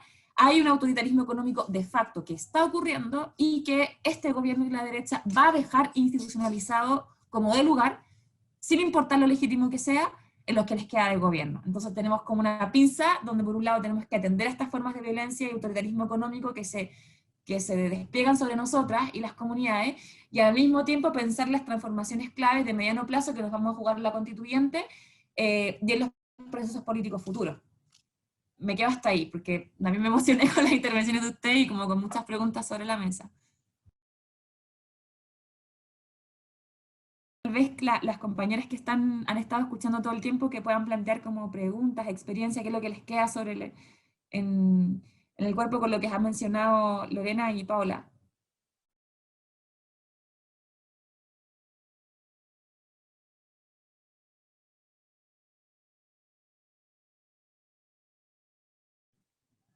¿No? ¿Nadie quiere seguir? Yo creo que un poco Yo Sí, mover o sea, un poco. si se puede Carla tiene una intervenir. pregunta. Sí, dale. O sea, no sé si es una pregunta, pero escuchando justamente a Paola y también a Lorena, me hace mucho sentido lo que están y lo que han experimentado todos estos años. Yo, de muy chica, empecé a trabajar en una ONG que trabaja precisamente con los campesinos y con los hijos de los campesinos. Y a raíz de eso tuve la experiencia de viajar por América Latina con respecto justamente con el tema de la agroindustria, y sacaron varios documentales en otros países de América Latina, que en esa época, no sé, hablo del año 98, yo era muy chica. Y ya en esa época el tema de la agroindustria, el tema de los pesticidas, el tema de la flexibilización laboral, ya era una constante. En Chile no era visible, la verdad. Pero uno después ya con la experiencia y ya después con los años se va evidenciando poco a poco, precisamente por la zona, por el territorio, cuando ya se está experimentando, cuando ya se está viendo que en realidad esto no tiene nada de normal y que precisamente tiene que ver justamente con el neoliberalismo. Ahora, en cuanto a eso, con este neoliberalismo de las políticas del despojo y la resistencia, se plantean estas 4 pilares, ¿no? De la transformación del territorio, la financiación, y la subordinación, la inclusión y la precarización. Entonces, también me pregunto, o sea, desde cómo en el territorio también se puede comprender que no solamente es porque nace en los 90 esta separación entre lo público y lo privado, entre el neoinstitucionalismo, porque ya hay parte justamente y precisamente que se hace referente a la Constitución de los 80, así como también se apropia la empresa privada precisamente del extractivismo a través de los recursos naturales.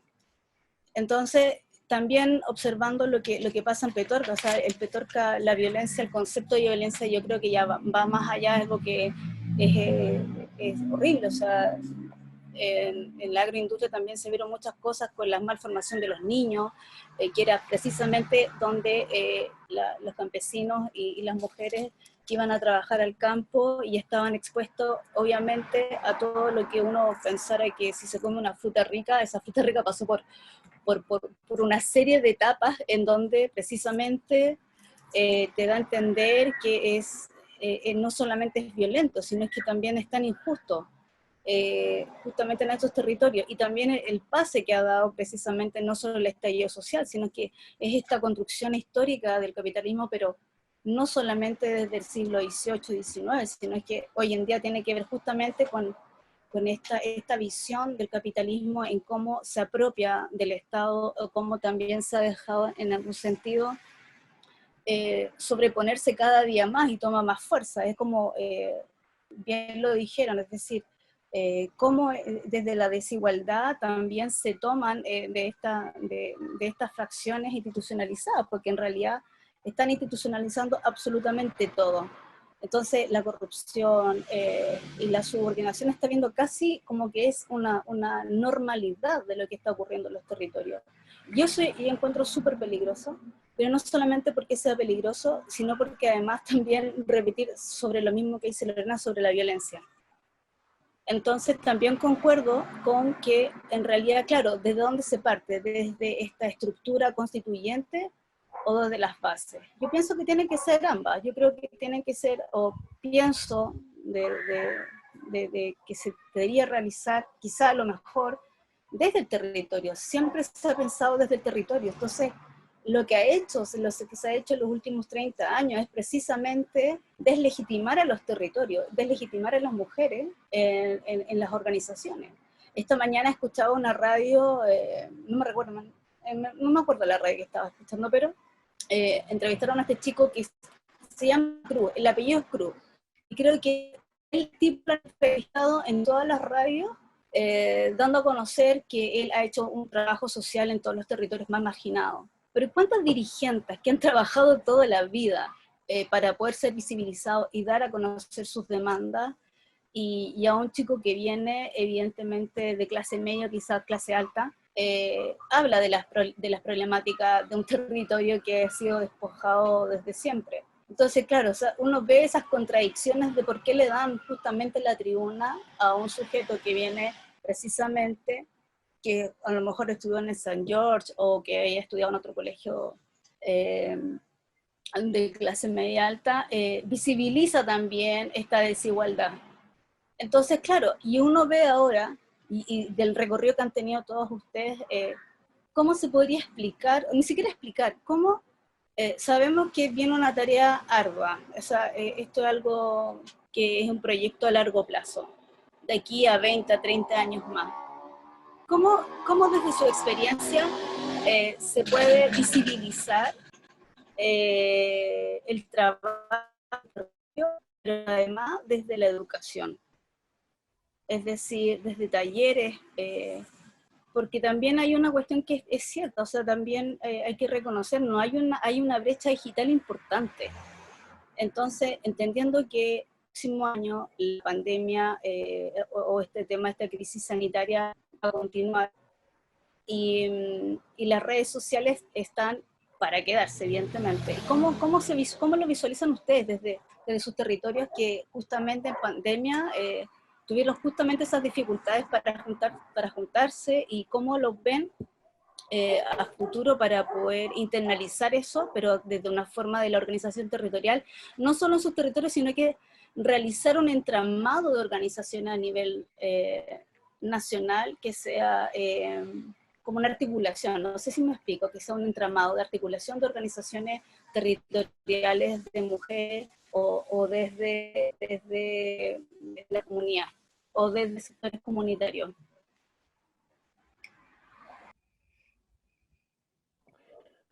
No sé quién responde, Pau. ¿Quieres que responda? Pues mira, te comento, nosotros con Mujeres en Zona de Sacrificio, con Cata Alonso, con Marcela Mella de No Alto Maipo, formamos una organización que en realidad la formamos hace 2 años, pero nos había costado con tantos haceres que teníamos y hoy la pandemia nos permitió reunirnos nuevamente, como Mujeres en Resistencia, pero desde Arica a Magallanes.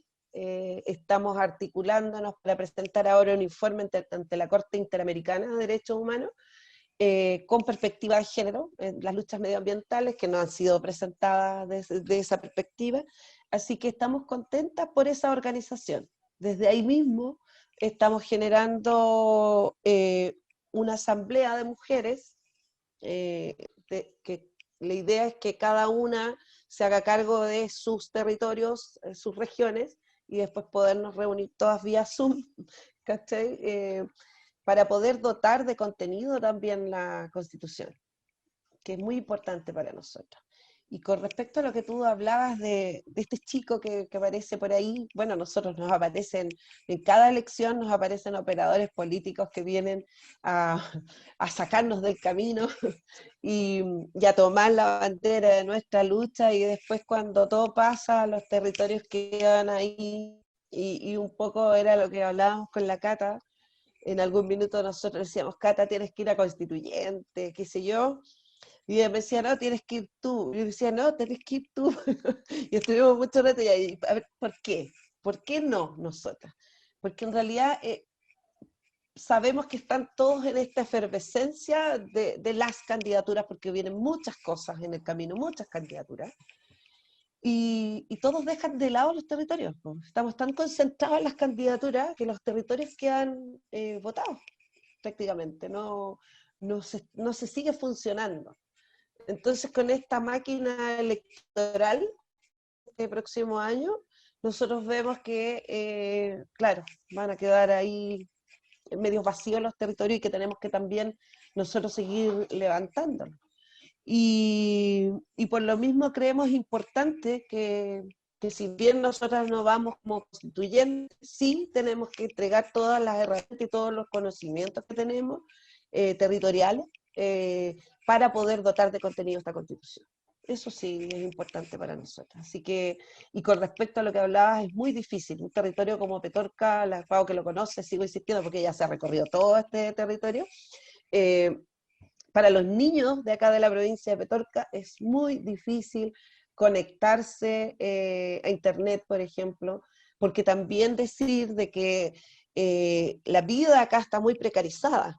Entonces, por ejemplo, son 3, 4 niños en una casa en que todos se están peleando por el celular de la mamá para poder hacer sus clases o sus actividades escolares, y que nadie se pone en el lugar de ellos, ¿me entienden? No hay un ánimo de poder solucionar estas cosas. O sea, yo el otro día pensaba, pucha, estos gallos que hacen tanto daño en el territorio, por último, que se suelten para los cabros chicos, así con tanta rabia, que se suelten para los cabros chicos unos cuantos computadores y poder llevarles internet a todos. Entonces, claro, sé que eso es clientelar finalmente, pero es tanta la desesperación de ver que nuestros niños están cansados, sin agua, y en casas pequeñas donde hay mucha gente, porque acá tú vas, por ejemplo, a nosotros que hacemos los recorridos entregando agua, son familias de 4, son familias de 7, de 11, de 16, que es lo que sucede normalmente en el campo. Entonces, la verdad es que creo yo que estamos al debe, y que si bien esta pandemia nos pilló a todos por sorpresa, creo que las políticas para poder sobrellevar esta pandemia, que sabemos que el próximo año va a ser bajo la misma lógica, ojalá que no, creo que todavía no han hecho no lo han tomado de manera urgente para poder por lo menos entregarles las herramientas básicas a los niños de la provincia de Petorca y de todas las provincias que son como esta, que son territorios del sacrificio y que además no tienen conectividad. O sea, hoy en día, por ejemplo, los territorios que están más alejados de la ciudad no tienen cómo llegar a un supermercado, por ejemplo. Si no tienen auto, no llegan, porque no hay quien los transporte, no hay transporte público que está funcionando. Entonces está complejo, es complejo para los territorios. Y nadie lo ha pensado, Es muy difícil y por eso mismo creemos que nosotros tenemos que quedarnos en pie de guerra, como siempre, y dotar de contenido a la Constitución más que ir a tomar algún cargo de poder. Eso. Sí, Yo, o sea, yo quería decir algo. disculpa, era básicamente, claro, no tomar como un cargo de poder, sino que era precisamente este ejercicio que tiene que ver precisamente con la organización territorial para que esté, no sé si me explico, que esté mucho más unificada y que sea mucho más grande o más potente en este sentido. A eso me refería básicamente. Sí, sí. Yo también quiero decir algo respecto a eso, que hay que tener como algunos cuidados. Un tema es que paridad de género no se va a dar. O sea, no aspiremos a eso. Yo creo que en un país con semejante estructura patriarcal, o sea, imposible, ¿no? Y de hecho nosotros creemos, como dice Lorena, pero no sé si queremos estar ahí, en verdad, si nos hacemos la pregunta sincera, ¿no? Y tiene que ver con esta cuestión. ¿Por qué? Porque en el fondo, si nosotros estamos discutiendo acá sobre economía feminista, tiene que ver porque es todavía una dimensión sumamente marginal, pese a que es sumamente revolucionaria y que hay mucho consenso en muchos lugares.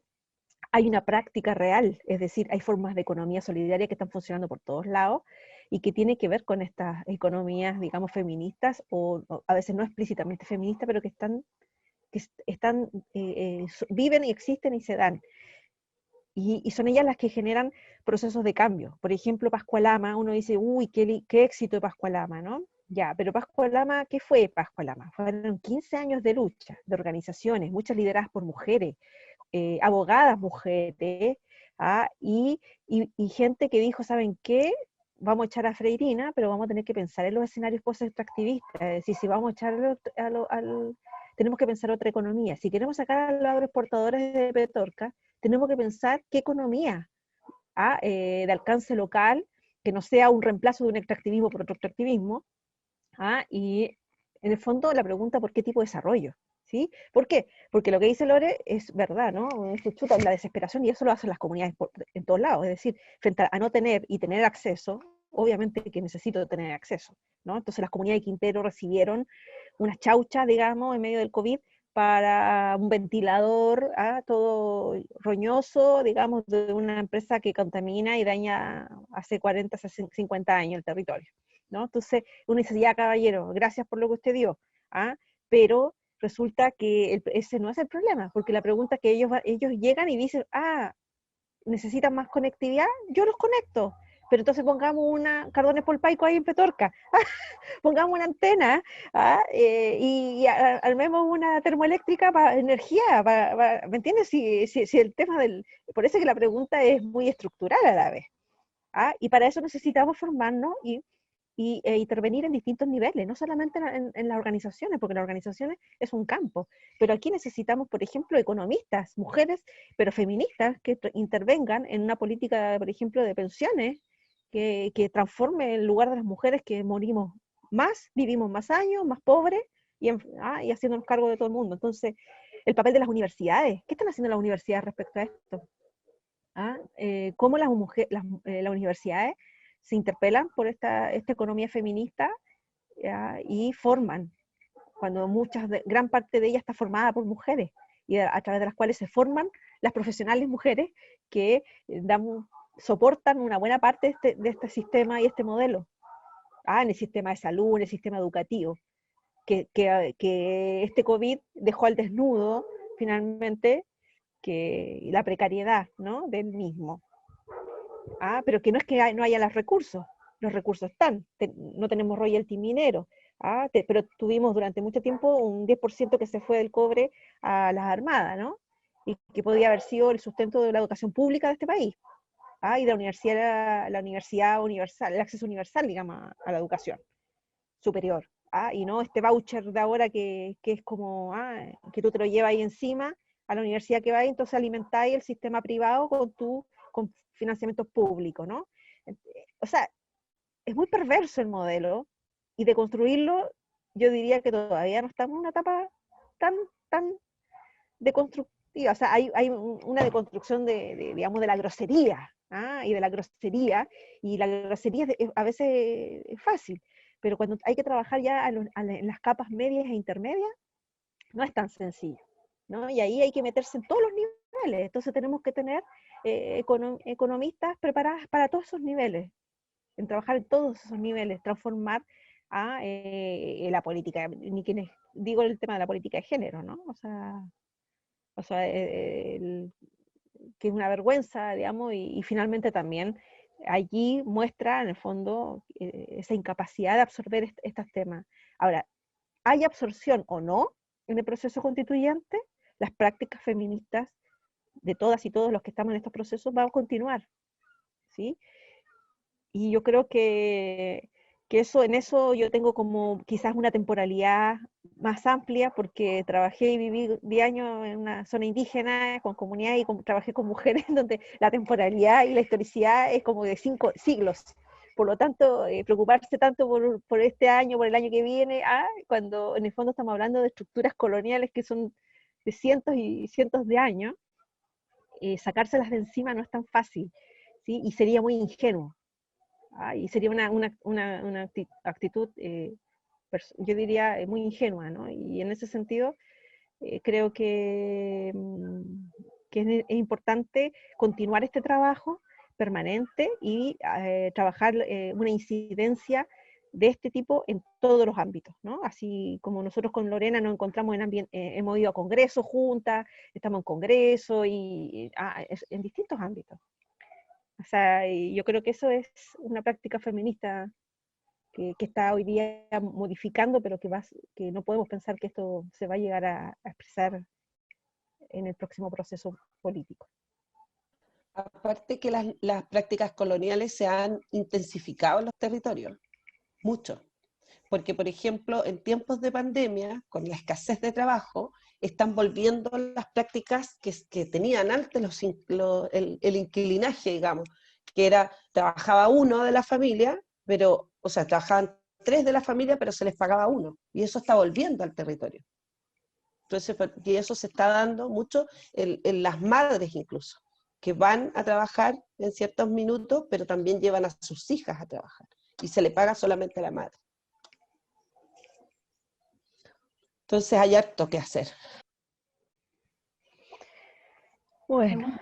Pregunta por ahí Jessica, ¿qué opinan del PAF, del partido, me imagino que es el partido feminista? ¿Cuál es su opinión? No podría emitir ninguna opinión porque no, o sea, me han contado cosas, pero marginales. No, obviamente no puedo dar algo de lo que no... Sí, yo tampoco, no podría decirlo, pero ¿sabes qué? Yo creo harto en las luchas territoriales, creo harto en los activismos feministas, y más que en los partidos, porque ya para mí son como estructuras muy patriarcales, y eso de repente como que no me hace mucho sentido. Creo más en esta construcción de mujeres que están trabajando en los territorios, que todas tienen su rol importante en las organizaciones, que son estructuras también más horizontales, eso sí, pero así como tampoco podría opinar de lo que es el partido feminista en sí. No sé si hay otra palabra, pero me gustaría preguntarles algo a ambas, ¿no? A propósito de lo que han ido diciendo, o también a propósito de la intervención de Carla hace un rato. ¿Cómo, por ejemplo, Lorena, tú comentabas que, claro, ustedes se habían planteado en algún momento, en realidad se pasaba la pelota sobre quién debería ser constituyente, y finalmente ambas no se dan cuenta de que ninguna quiere abandonar el territorio, ¿no? Porque claro, es verdad que los tiempos de la política institucional te imponen también, claro, te imponen unos tiempos, también Paola hablaba, ¿no?, de pensar otras temporalidades. Y claro, siempre las organizaciones sociales quedan muy incómodas ante esas temporalidades, ¿no? E incluso cuando uno intenta hacer una política más transformadora, incluso desde los partidos cuando han intentado hacer cuestiones más transformadoras, esos tiempos te van como amoldando forzosamente para poder responder a la forma de la política representativa. Pero tú decías que también era importante como que la demanda, ¿no? de los territorios, sobre todo frente al despojo, que de alguna manera entrara la discusión. ¿Qué formas que no sean, ¿no? La disputa electoral, crees tú que serían como valiosas o fructíferas, efectivas también, ¿no? en la lucha por, digamos, contra el despojo en este contexto constituyente? Yo creo que principalmente lo que decía, o sea, dotar de contenido para nosotros es súper importante, el poder poner todos nuestros conocimientos materiales al servicio de esta nueva Carta Magna, ¿me entiendes? Creo que el aunarnos, cuerparnos, como decía la Pau, como mujeres en este proceso va a ser súper importante. O sea, y tal vez van a ser muy pocas mujeres las que estén escribiendo la Constitución, pero vamos a ser muchas quienes estemos detrás de esas mujeres. Y en ese contexto creo que tenemos que estar muy unidas y muy articuladas para poder entregar todo ese conocimiento. Creo que por ahí tiene que ir el camino, que lo hemos conversado entre nosotras también. Ya, como plantearse como una articulación en ese sentido. Sí, sí, de todas maneras. Sí, tiene que ver con alguien que también está preguntando por Jessica, ¿no? En el fondo dice, bueno, ya hay que hacerse cargo de lo político también a nivel de la incidencia.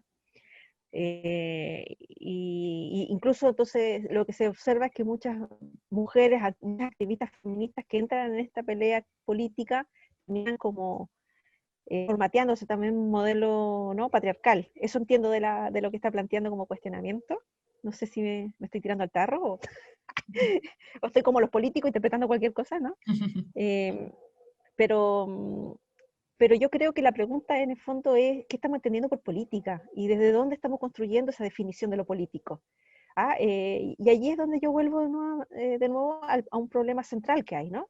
Que es como que los horizontes todavía son muy pequeños de nuestra discusión, así como nosotros estamos centrados en el neoliberalismo, y resulta que más o menos el modelo del neoliberalismo sale 150 años en Chile, al menos en la historia de Chile, que tiene una estructura no es la misma, o sea, los mismos 7 grupos de familia que hoy día nosotros los pelamos, los lupis, ¿no? Son más o menos los mismos que hace 150 años se acapararon del ferrocarril, de todos estos palacios de La Rioja, Campiña, están vinculados con el extractivismo minero del norte, o sea, son los mismos de siempre, sus hijos, sus nietos, sus tataranietos, ¿sí? Y tataranietas también. Por lo tanto, desandar eso es complejo. Ahora, por eso también hay que repensar la política. ¿Y cómo sería una política feminista? Yo creo, ¿no? Yo creo que ahí hay un desafío de una economía política feminista, si querés. No solamente una economía feminista, sino una economía política feminista, ¿no? Yo lo que estoy tratando también de trabajar ahora es desde una perspectiva de la ecología política feminista.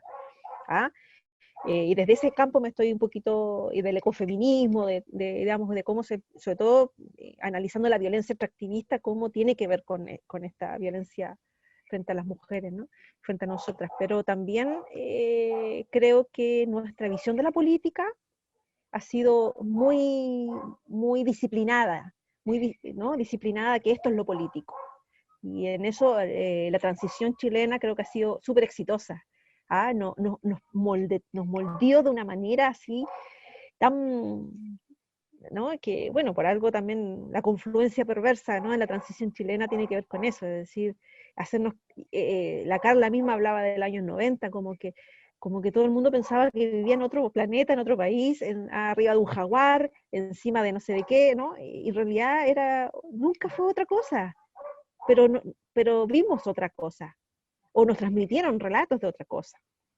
En ese caso ustedes, que son bastante más jóvenes que yo, al menos, y que la Lore dice también, somos de una generación donde nuestros padres repitieron eso, y la ruptura de ese imaginario, yo diría que vino en los 90, pero obviamente que vino de lugares en donde nosotros no reconocimos cierta legitimidad de eso, ¿no? Los pueblos indígenas, cuando se dieron cuenta que la ley indígena era un chasco, que no defendía ni protegía nada. La ley de medio ambiente, el año 94, cuando lo mismo, todo lo que decía era pura mentira, y estaba hecha para la política energética, la política minera, ¿no? Entonces, y nosotros igual, ¿no? Como que lentos ahí, llenos de movimiento del año Ralco, del año 97, ¿no? Se intensificó el tema de la Araucanía, el conflicto mapuche, que es un conflicto extractivista, o sea, forestal. Entonces, la cuestión es, digamos, yo digo que hay que ponerse a tono con una historicidad larga. O sea, obviamente no contribuye en eso nuestra formación histórica, que en el colegio es mínima, ¿no? Y sobre todo el tema de Chile, o sea, la pedagogía de la historia de Chile es como casi de chiste, digamos.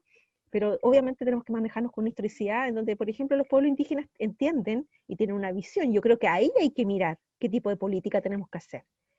¿Cómo podemos construir una nueva política? Hay que estar mirando los lugares que tenemos que mirar, qué se sopesa en esos espacios, ¿no? ¿Qué disputas se están dando? En la visión de algo que nosotros llamamos naturaleza, y que no es naturaleza, es un espíritu, ¿no? Y el agua, por lo tanto, no es agua, es un espíritu para la cosmovisión indígena. Entonces, la política va a cambiar en la medida que cambie también nuestra mirada sobre la sociedad, sobre la cultura, sobre la naturaleza. Y esos procesos son procesos afectivos, cognitivos, ¿no? Pero también colectivos, ¿no? Entonces, yo creo que, no sé, para mí mucho de esto se les pasó también a las feministas por un exceso de intelectualismo. Uy, a full, ¿no? La Butler, no sé, toda arriba de la Butler leyéndola, y leyendo, y leyendo, y leyendo, y yo veía que la cuestión por acá, pero estaba incendiada por todos lados, y como que, o sea, yo creo que pasó eso también en Chile. Es una intelectualidad, un intelectualismo y una separación del mundo de la vida que obviamente, perdón, pero me hago cargo, un modelo científico que ha contribuido a eso, ¿no? Un modelo de producción de conocimiento, digamos, que asociado en las universidades, pero también un modelo científico, digamos, llámese Fondes, Siconis, Anida ahora, ¿no? Que fomenta ese tipo de disociación, de construcción disociada, ¿no? Del conocimiento. Entonces, bueno, por eso estoy dando la pelea, pues. Seguramente morir con mi cuerpo ahí, solitaria, yace aquí. Yo creo que está súper interesante lo que han planteado sobre o sea, creo que al menos yo escuchándolas como que trato de procesar al menos dos dimensiones de los desafíos para futuro, que tiene que ver con una dimensión sobre el tiempo y la pregunta por el poder. O sea, respecto al poder, yo tengo la sensación como el diagnóstico de que estamos en un momento como de pugna y de vaciamiento del poder político, o sea, por varias razones. Una, por las revueltas que hemos protagonizado como las feministas, las organizaciones que hacen que efectivamente hoy día la institucionalidad política tenga poco poder, porque no es capaz de procesar esos conflictos, ni de dar respuestas, ni de construir dinámicas colectivas que efectivamente incorporen estas nuevas formas, ni siquiera nuevas, estas formas como mucho más democráticas de entender la organización, el poder y la construcción de propuestas como para los pueblos. Y por otro lado, porque el capital está en un momento poco político, o sea, en el sentido de que ya hoy día no es un momento donde estén como defendiendo o construyendo imaginario de progreso, como lo hicieron en su momento, catastrófico, pero que sí había un discurso, una propuesta, un marketing en torno a un modelo que independiente de que uno tenga un desacuerdo con eso, dibujaba un horizonte de futuro. Yo diría el capital está en un momento poco político, donde puede prescindir del poder político para atacar y violentar los territorios y las comunidades. Entonces, creo que eso nos plantea múltiples desafíos, sobre todo a las feministas, que en el fondo tenemos la pregunta por cómo llevamos a cabo las transformaciones urgentes, no solamente como en aspectos concretos de la economía o del ordenamiento territorial, sino que también la manera en que nos relacionamos, en un contexto donde pareciera que el campo de la política es un campo a recuperar, pero donde no hay poder suficiente. Incluso cuando uno mira las pugnas internas dentro de los partidos, incluso los nuevos, esas divisiones también tienen que ver con que nadie tiene poder suficiente. O sea, y lo que hay es administración de poder electoral, que no es lo mismo que poder político, en algunos lados con mejores intenciones que otras, pero ante ese vaciamiento de poder, en el campo político, por un lado por este movimiento como autoritario y violento del capital, post-político, o como queramos llamarlo, y por otro lado porque los pueblos estamos haciéndonos de ese poder en las revueltas, nos plantea la pregunta de cómo reconstruimos un poder político en clave feminista para llevar a cabo lo que viene. Entonces, y yo al menos no veo que haya como una contradicción entre uno y el otro, sino que es más bien cómo construimos alianzas políticas feministas para ir avanzando. Y ahí tomo el tema del tiempo, porque efectivamente, por un lado, el tiempo electoral nos pone una urgencia así como de que todo es para ayer y que todo es para pasado mañana, pero las disputas que nos vienen a continuación como que tienen tiempos muy distintos también. O sea, el tiempo constituyente, genuino, profundo, el popular, tiene un tiempo distinto al tiempo de la convención que va a funcionar, ¿no? Entonces, ¿cómo proyectamos ese tiempo? E incluso lo que suceda dentro de esa convención, aunque sea en un plazo acotado, va a tener un tiempo de asentamiento en nuestra sociedad que va a ser distinto. Y que se cruza por un lado por el tiempo en el que eso se legitima, digamos, en toda la y choca con otros poderes del Estado que están en otro ritmo. Va a haber un choque con el Estado a nivel municipal, con el poder legislativo en el Congreso y también con el poder ejecutivo. Entonces hay como hay escalafones de tiempo distintos, y hay tensiones o conflictos en torno al poder, y yo como lo único que pienso, así, que podemos pensar hace mucho tiempo, tiene que ver cómo construimos alianzas políticas feministas que nos permitan enfrentar este tiempo. Y creo que a pesar de todos los desafíos que nos quedan, y en eso como coincido mucho con Paola, en el sentido de que hay que tener esa paciencia y tener como abrigar esa esperanza en una dimensión temporal que es más grande que nuestras propias vidas, por mucho que se nos vaya la vida en la militancia feminista, en la construcción de estos espacios, tener la humildad suficiente para saber que son tiempos históricos que nos atraviesan, pero que no nos pertenecen. Pero con esa serenidad, ¿cómo podemos identificar aquellas urgencias, ¿no? Entonces, reconocer cuáles son las cosas en las que hemos avanzado y cuáles son las que nos quedan por recorrer a futuro. O sea, esta pandemia, con todo lo brutal y lo barbárica que ha sido, ha tenido a los problemas de los feminismos sobre la mesa, porque las universidades, los centros de pensamiento han recogido un impulso social que sin la movilización no habría sido posible. O sea, no estaríamos hablando de trabajo doméstico no remunerado, no estaríamos hablando de lo que estamos conversando como hoy día, porque esto también es parte de la discusión pública, muy maniatada, digamos, por los poderes más tradicionales, si es que no existieran estas formas de organización y resistencia. Entonces, también ser capaces cómo aprendemos a ganar, o sea, cómo aprendemos a ganar a una clave distinta a la de ellos, ¿no? O sea, cómo nos echamos ese triunfo que hoy día pareciera que es solamente como cultural. O sea, hablamos de otras demandas que probablemente sin los movimientos feministas territoriales, urbanos, juveniles, históricos, sin esa experiencia política, hoy día no habría sido parte del debate público. La particular condición que atraviesan las mujeres ante la precarización de la vida que genera la pandemia.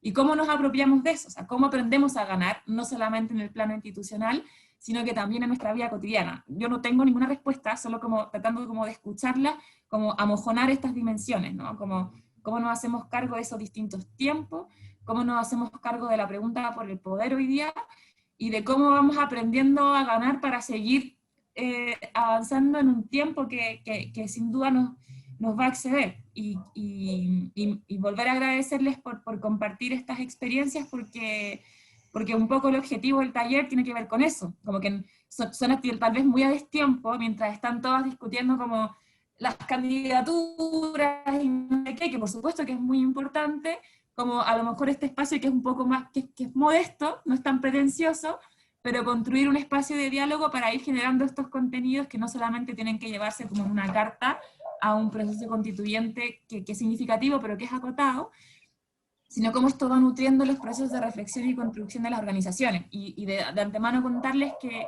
una de las cosas que nosotras esperamos que salga de este taller es la elaboración de material de divulgación, ¿no? Como, no tanto como un libro de ensayos para las sino que material que pueda servir para el trabajo de las comunidades, a propósito de lo que mencionaba Lorena hace un rato, ¿no? De que son procesos que no están documentados, y queremos hacer ese ejercicio de documentación, documentar estas reflexiones y ponerla a disposición de las organizaciones para que puedan contar con ellas en los años que vienen. Eso. Muchas gracias. Yo también me tengo que empezar a retirar. Y todos tenemos que ir. Un gusto. Gracias Un a gusto. todas por la conversación. Muchas gracias. Lorena, gracias Paola, de verdad. Muchas muy buenas. gracias. Gracias. Muchas gracias, chicas. Muchas gracias. Que estén Gracias, bien, chicas. cuídense. Chao. Que estés bien, Paulita. Loreni, Bye. besos. Nos vemos. Hablamos. Chao, chao. Hablamos. Chao, chao. Chao.